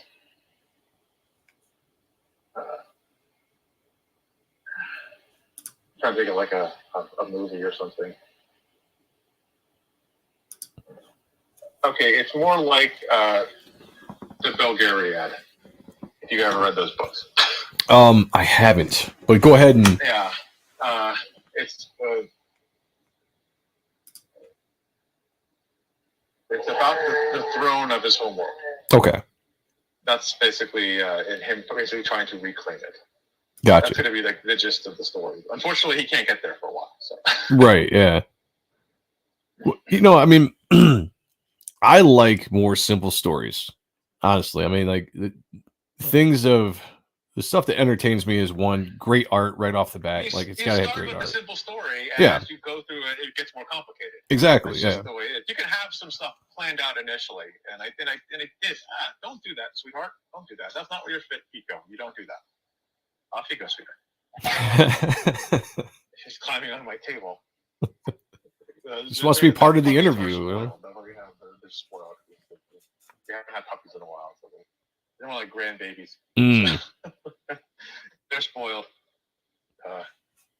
Yeah, no, he started with a simple story, and you put a couple things in there, and then it gets more complex as you're working through it. And you don't want to lose sight, so you have to basically stream, because you're coming up with some ideas. And, I can do this, I can do this, I can do this, and you're like, oh, wait, that's just going to complicate it, and then losing the story. So what is the core part of the story? And the core part of the story is him trying to figure out what happened to his people, and trying to get back and become, the king, as Serpent Prince. Yeah, no, it's a good journey story, to reclaim story. Kayla says a Serpent Prince. It's not the traditional hero story, but, Yeah, which I mean, visually wise, you've killed it on the visuals. So to me, the story is whatever the story is going to be. I'm going to enjoy it, because comic books first and foremost for me is the visuals. So if you got me pulled in with the visuals, then I'm down for the story. Obviously the story has to be good, but I'm not looking for Shakespeare. When I say this all the time when I'm reading comic books, I'm not looking for Shakespeare. I'm trying to recreate, yeah. I'm trying to create like the Dark Knight. I'm just trying to have something that's kind of fun. Right. Yeah, that's all I want. Just give me something fun, entertaining, so I can read it for 15, 20 minutes, however long it takes, have some beautiful visuals. Yeah, absolutely. Let's see what I missed here. Oh, this question from Nicholas Gear. Hail, brother. He said, what's Brett's speedster book going to be about? A speedster. There you go. It's basically it's a kid, and he's and him and his girlfriend are they go to witness her father's what is it called? Wormhole experiment, and it goes wrong, and he gets thrown into another universe where he meets up with one of the two last survivors of this species, kind of like a godlike species that's dying. She gives him her powers, and then he basically runs back to his universe, but it's like 3 years later. So, but it's only been, for him, it's been 3 years. In the universe, it's been 3 days. Oh, gotcha. Our universe. So he comes back. He leaves as like a 16-year-old. He comes back as a 19 to 20-year-old. Nice. And their girlfriend's missing, gone. He doesn't know what's happened. Trying to figure out what's going on. In the process, the wormhole experiment, the reason why it didn't work is it unseals a bad guy from the past, from another. I'm really big on ancient aliens, even though I don't believe in any of that stuff, but I think it's some fascinating. Yeah, it makes for good storytelling. Stuff to pull from. Yeah, absolutely. So I have the characters. It's like the Lost Serpent Prince. The whole thing happens in the future. An ancient race of humans, and that's the one character, Night Raven, in the books. Agatha, as we call her. She's kind of like the circular, one of the two circular characters that go through all the books. She's shown us that human race they basically developed genetic engineering, and they created superpowers. And one guy tried to get too powerful, and he tried to take over. So they locked him up in a pocket dimension outside of the Earth, and the wormhole hits that and releases him from the pocket dimension. And that's gotta stop it. So. And that's the Parsec, right? So, Yeah. All the books tie together. All my stuff does tie together. And so it's all within this shared universe. Yeah, that's awesome. See, that's what I'm saying. Some of the characters that were in the Lost Serpent Prince Part 1, Chloe, she's actually the main character in Parsec. Oh, okay. She's the daughter of the Night Raven character, granddaughter. Oh, all right. I like that. So we got characters. Basically, I treated the other race. Not really. I guess you could say that. There's multiple human species around thousands of years ago. And there's every now and then you find that there's this weird in the genes. There's this weird. They're finding weird DNA from the hidden species. We don't know what the species is. It might be like Homo erectus, or it might be Homo heidelbergensis, or Homo ancestor that's interbred with like Neanderthals and modern humans. But we don't have DNA directly from bones. It's just kind of like ghost lineages that they find in the DNA from like us, modern humans, and Neanderthals. So there's like this weird DNA, and I think it'd be kind of cool to have like this other, as we found they find the Denisovans. And now they find that there's two subspecies of Denisovans. So, Denisovans, or whatever you want to call them. So there's like ghost species and stuff that we don't know about yet. So I kind of thought that'd be kind of cool to have. So there's this ghost species that kind of evolved earlier. They evolved high tech earlier. And then they had like a giant battle like 70,000 years ago. And it fucked everything up. So that's why we went back to the Stone Age, except for these small pockets, but they're descended from this race that created superheroes, super beings, and those are like the demigods from the past. They're offspring. So, Jasper says, "I'm confused about what Brett's talking about. Is this artist elite title or something he has not released?" No, we're talking about. So Brett's got like a bunch of different IPs. You know, the Lost Serpent. Parsec, it's just kind of sitting in limbo right now. Yep. Space Speedster book. So. Yeah, which looks great. And if anybody got, I don't know how many artists are in the chat right now, but if you got that Eon inking board, on the boards, he's a character on that. Yeah, I was hoping to do crowdfunding with him at some point. That was originally the plan. It's kind of funny when I first started working on that project. The crowdfunding books were one issue.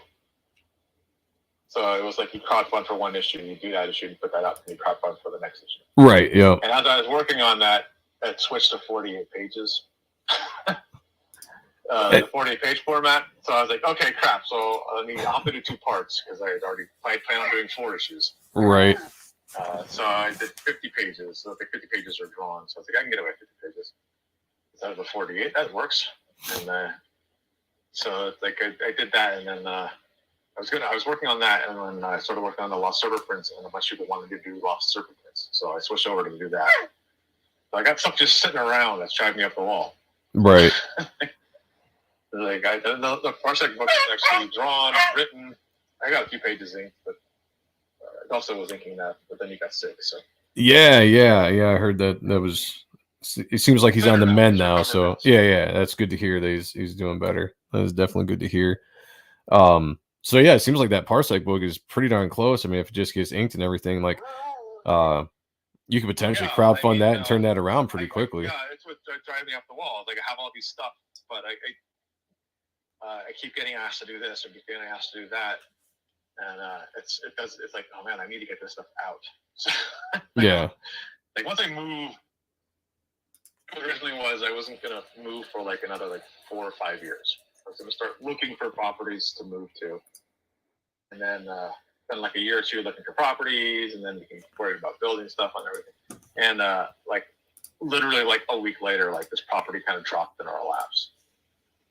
And I was like, well, shit, okay. And then my wife got sick. She's got arthritis, and I got this weird salicylic acid intolerance, so I can't eat a lot of stuff, so I have to make a lot of my own food, and I just don't have room to do that here. This is got like a tiny little kitchen that doesn't work anymore. The oven's broken. It's an old trailer.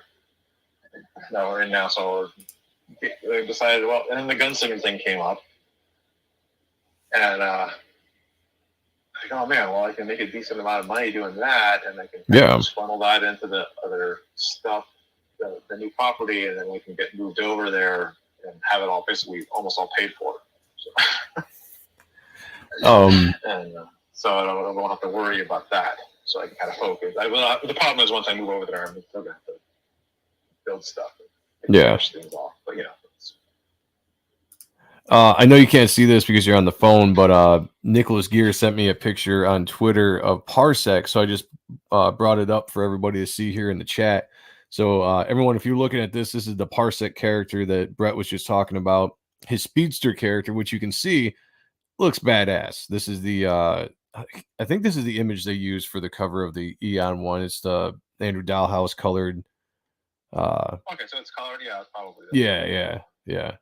That's sick. I mean, again, Lost Serpent Prince, Parsec, you know, a lot of the stuff I've seen you post on Patreon over the last few years, all that stuff I would love to see. So, I mean, like this is, I mean, I think everyone, this to me screams comic books, right? I mean, which sounds weird because, you know, we're talking about the industry of comic books, but I have a specific idea when I think of superhero books of what they should look like, character designs, all that kind of stuff. And the stuff that you're putting out right now, that's what screams to me comic books, you know, like, so this gets me excited.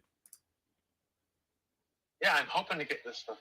I mean, talked to another company that was starting up about possibly doing Parsec. I haven't heard from them in a while. I know they're busy doing other things.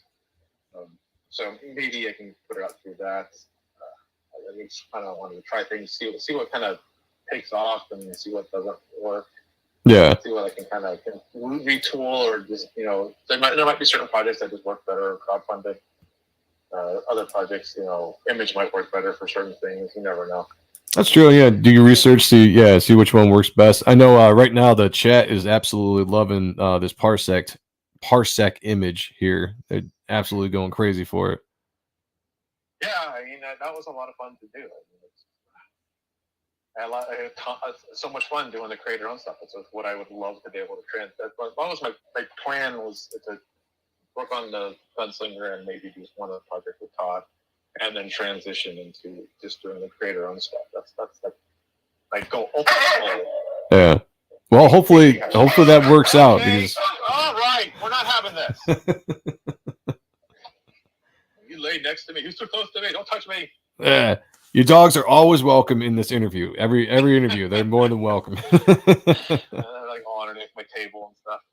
So I'm like, if I go in like the bedroom and it's wintertime and it's freaking cold as hell in there because the wind will hit that damn room and it just does not stay warm. Yeah. Even with the heater on. And I sleep in there. I just bundle up underneath some blankets and stuff. Some of them will insist on sleeping in there. You know, this other room over here is much warmer. Of course, yeah, of course. It's like, oh, Daddy's in there. We have to sleep with him. It's like, oh God, just go in the other room. It's fine. Yep. I had to kick my dog off the bed all the time because we have a king size bed, but she would insist on coming up and just sleeping as close as possible to me or my wife, and just like, you can't roll up. You're like falling off the bed. You're like, come on. They're terrible about that. I don't let them sleep on the bed. When I had little dogs, I let them sleep on the bed, but the big dogs don't sleep on the bed. Yeah, she doesn't anymore. Around the bed, and we'll put cushions and stuff down there for you guys, but you can't sleep on the bed. Yeah, when she was a puppy, she did. Now that she's more of a grown, like full size, we're like, yeah, you gotta start sleeping somewhere else. It doesn't work for us anymore. Let's see. Mr. Ross T said, Mr. Ross T1 said this interview had been going on for close to 2 hours, and Brett said he didn't know how he could do a multi-hour live stream talking about what you love. That's the formula. Yeah, I mean that's No, I mean that's I can probably talk about stuff. But if I'm talking about myself though, that's one thing. Right. Right. And I I've been working part of the way through this. So Yeah. I'm working and talking. So it reminds me of like old studio days. Yeah. Yeah. Which, kudos to you, because not everybody can do that. I know I have a hard time when I'm drawing. Like, if I'm drawing and my wife's trying to talk to me, I feel so bad for her because I'll just be going like, "Yep, and like she'll ask me, I'm like, "Sorry, I was not actually listening. Like I was trying to, but me is to like have a layout in front of you, right, so I can have something I can actually just noodle on a bit. Because if I don't, and then I actually did it too when I stopped talking. I still insist on like I'll draw like little shapes and stuff on and make little patterns and stuff on another piece of paper because my brain doesn't shut off the drawing part. So yeah, I feel you on that. Let me see if I can grab a couple questions here that I didn't get, and then we will jump off here, getting close to the 2-hour mark. So let me go back and let's see, guys. Leandro said, "Oh, this is more of just a statement going back to the crowdfunding stuff." He said, "Dang, I want next year to happen already for him. Kenneth Rocafort did it and blew up. You come from the same cloth and would definitely enjoy your own creative freedom." yeah, Kenneth did great. I'm happy with that. Oh yeah, Kenneth is doing great over here Too. I was so impressed with that damn art. Looked awesome. Oh He did man, all of it himself. So. Yeah, that's the thing that blows me away with him is just everything of that book is done by him, and it's just like the book's incredible, like artistic wise, color wise, like everything is just so well done. Comic Book Bob said, "A question for Brett: is he planning on doing a cover recreation for anything other than the image titles? Would love to see him tackle some of the greatest covers in comic book history." That's an interesting question. I might do that next year. Nice. After I do the image ones, once the image 30th is over. Yeah.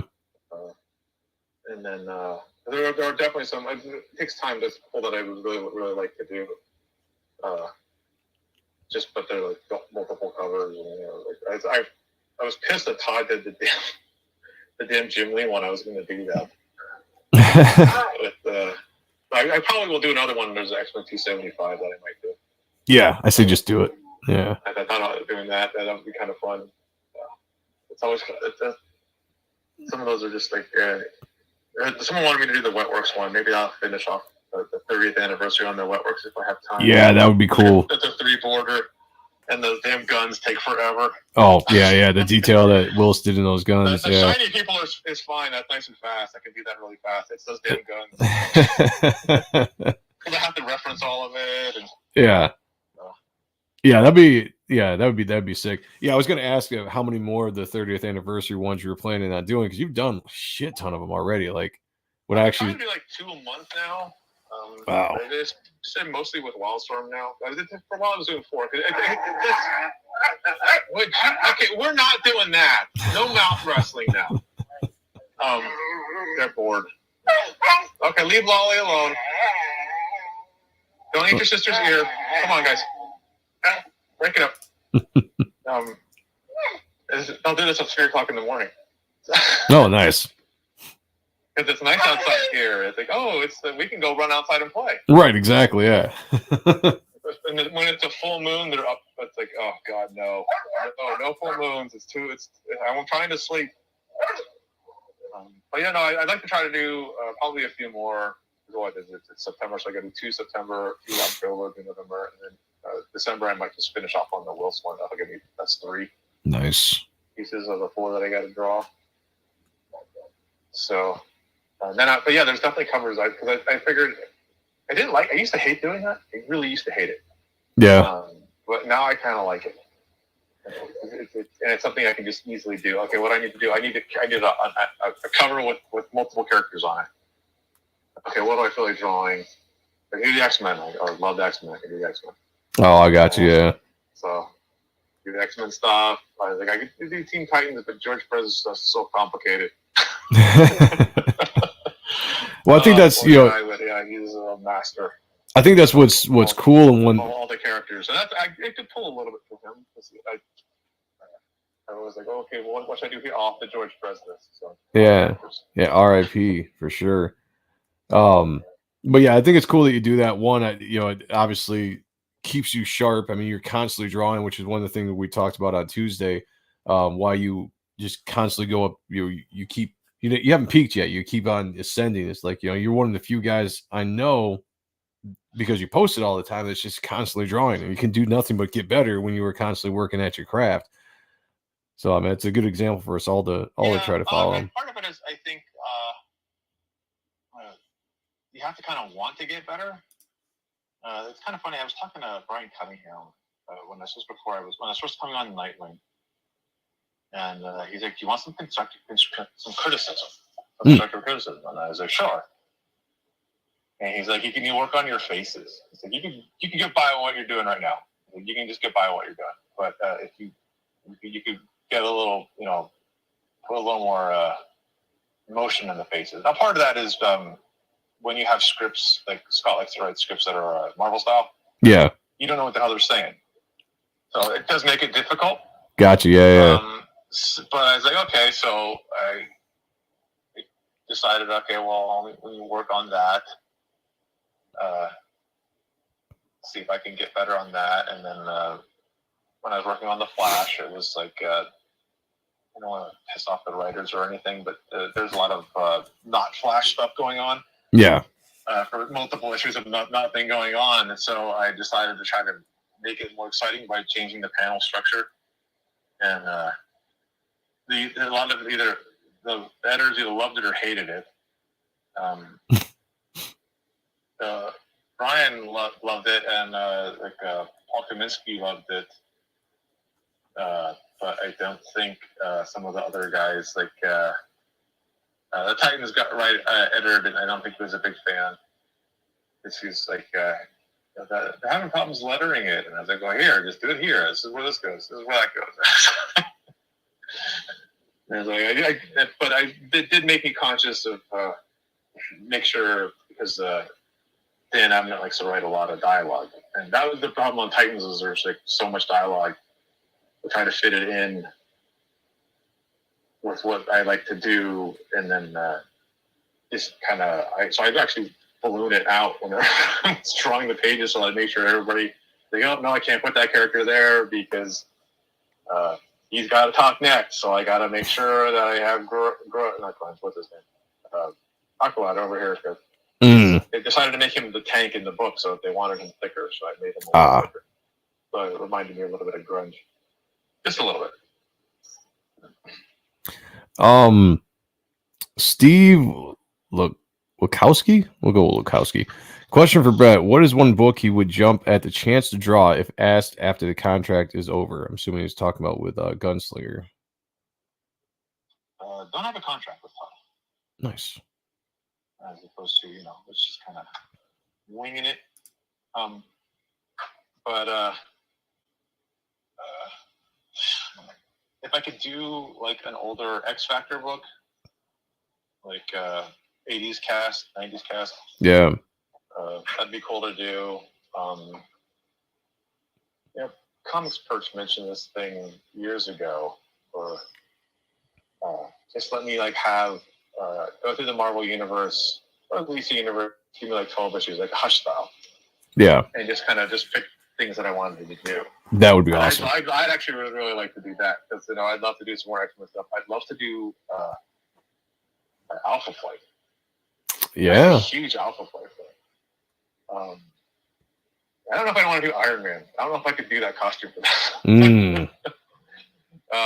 That wouldn't be hard. Captain America might be fun. Yeah, that'd be cool. Something cool. Captain America, Red Skull, Bucky, Winter Soldier, Falcon, and U.S. Agent if you're still around. U.S. Agent, good times. No, it's kind of funny because of that series, that Falcon and the Winter Soldier series. I was like, wait a second, that's that old Cap series. The old Captain America storyline. I remember that. Yeah. I've read that. Okay. She-Hulk. I know she's big on right now, but I was a huge John Byrne She-Hulk fan. Yeah, that version of She-Hulk for sure. What would be cool to do? Spider-Man. Spider-Man, yeah. It's kind of funny. I've only drawn Spider-Man officially for Marvel once, on one picture, and it was for an ad for what's it called? Donny Cates Brian Stegman thing with the Spider Guy. Okay. It just came out like last year. The Venom thing. I can't remember the guy's name. Yeah. An alien with the major the master symbiote guy. Yeah, chat. What's the chat? We'll figure it out because I haven't followed a lot of mainstream comics in a little while. Yeah, so that was the only time I've ever drawn Spider-Man for Marvel. Not one piece.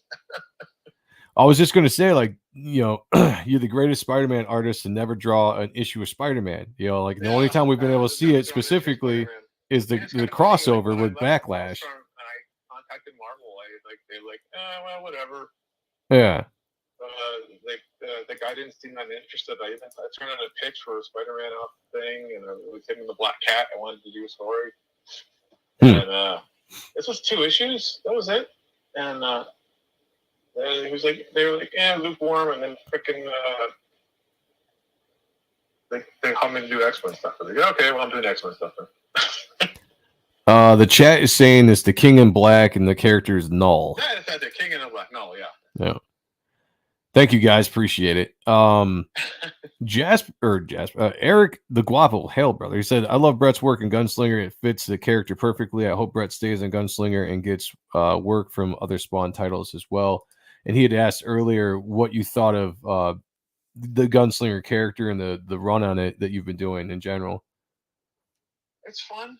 I mean, he's interesting because I think Todd specifically doesn't want him to be super powerful, like the regular Spawn. So he wants to kind of, as he describes him, he's like Wolverine. So yeah. I kind of keep that in mind when I'm working on him. I like drawing. I like him, and I like him and Jessica's interaction, and I like him and the nerdy guy from the first 3 issues who pops back up like issue 10 or 11. He's fun to mess with. So I think Todd finally figured out what he wanted. He's kind of going around trying to feel out where he wanted to take the character. I think he's finally with his figured out one. So. You were breaking up a little bit there at the end. Oh, sorry. No, you're fine. Issue 13, he's on a mission now. So I think Todd was taking a while to figure out what he was going to do. Oh, okay. Just kind of rolling things around and then trying to set things up, and then now he has a definite plan. So nice. I don't know if I'm gonna pronounce this name right. Giotoa says, yes, Gunslinger has the best art in the shelves currently, and I agree. I absolutely agree. Thank you so much. All right, guys, we've been rolling for about 2 hours. I know Brett's working on stuff. We're gonna let him go here in a second. I'm sorry if I missed you guys' questions. I know there were a ton of them. We'll definitely have Brett on again. This won't be the last time, so there'll be another time. Next time. Yeah, another time to ask questions. But before we go, for everybody that's in here in the chat, if you haven't yet, if you don't know, I have a book called Reaper Destroyer out on Indiegogo now, funding. This is my, I guess if you want to call it an ode to the 90s Dark Heroes comic. It's everything you love about the Dark Heroes of the 90s with a modern day twist. I've got inkers Matt Bat Banning and Joe Weems on the project currently, colored by Kyle Ritter.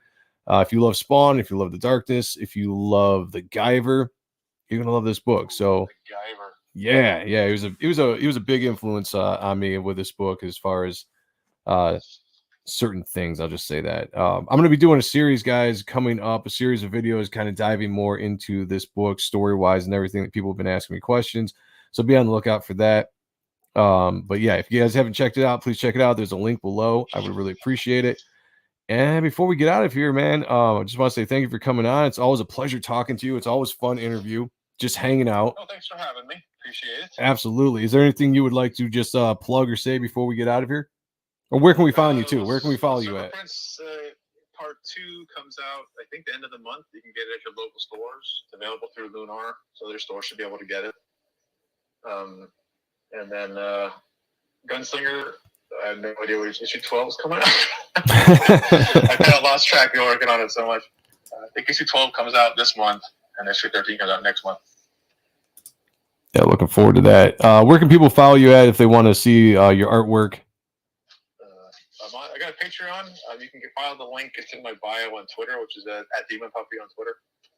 I don't know the Patreon thing because it's Patreon this that.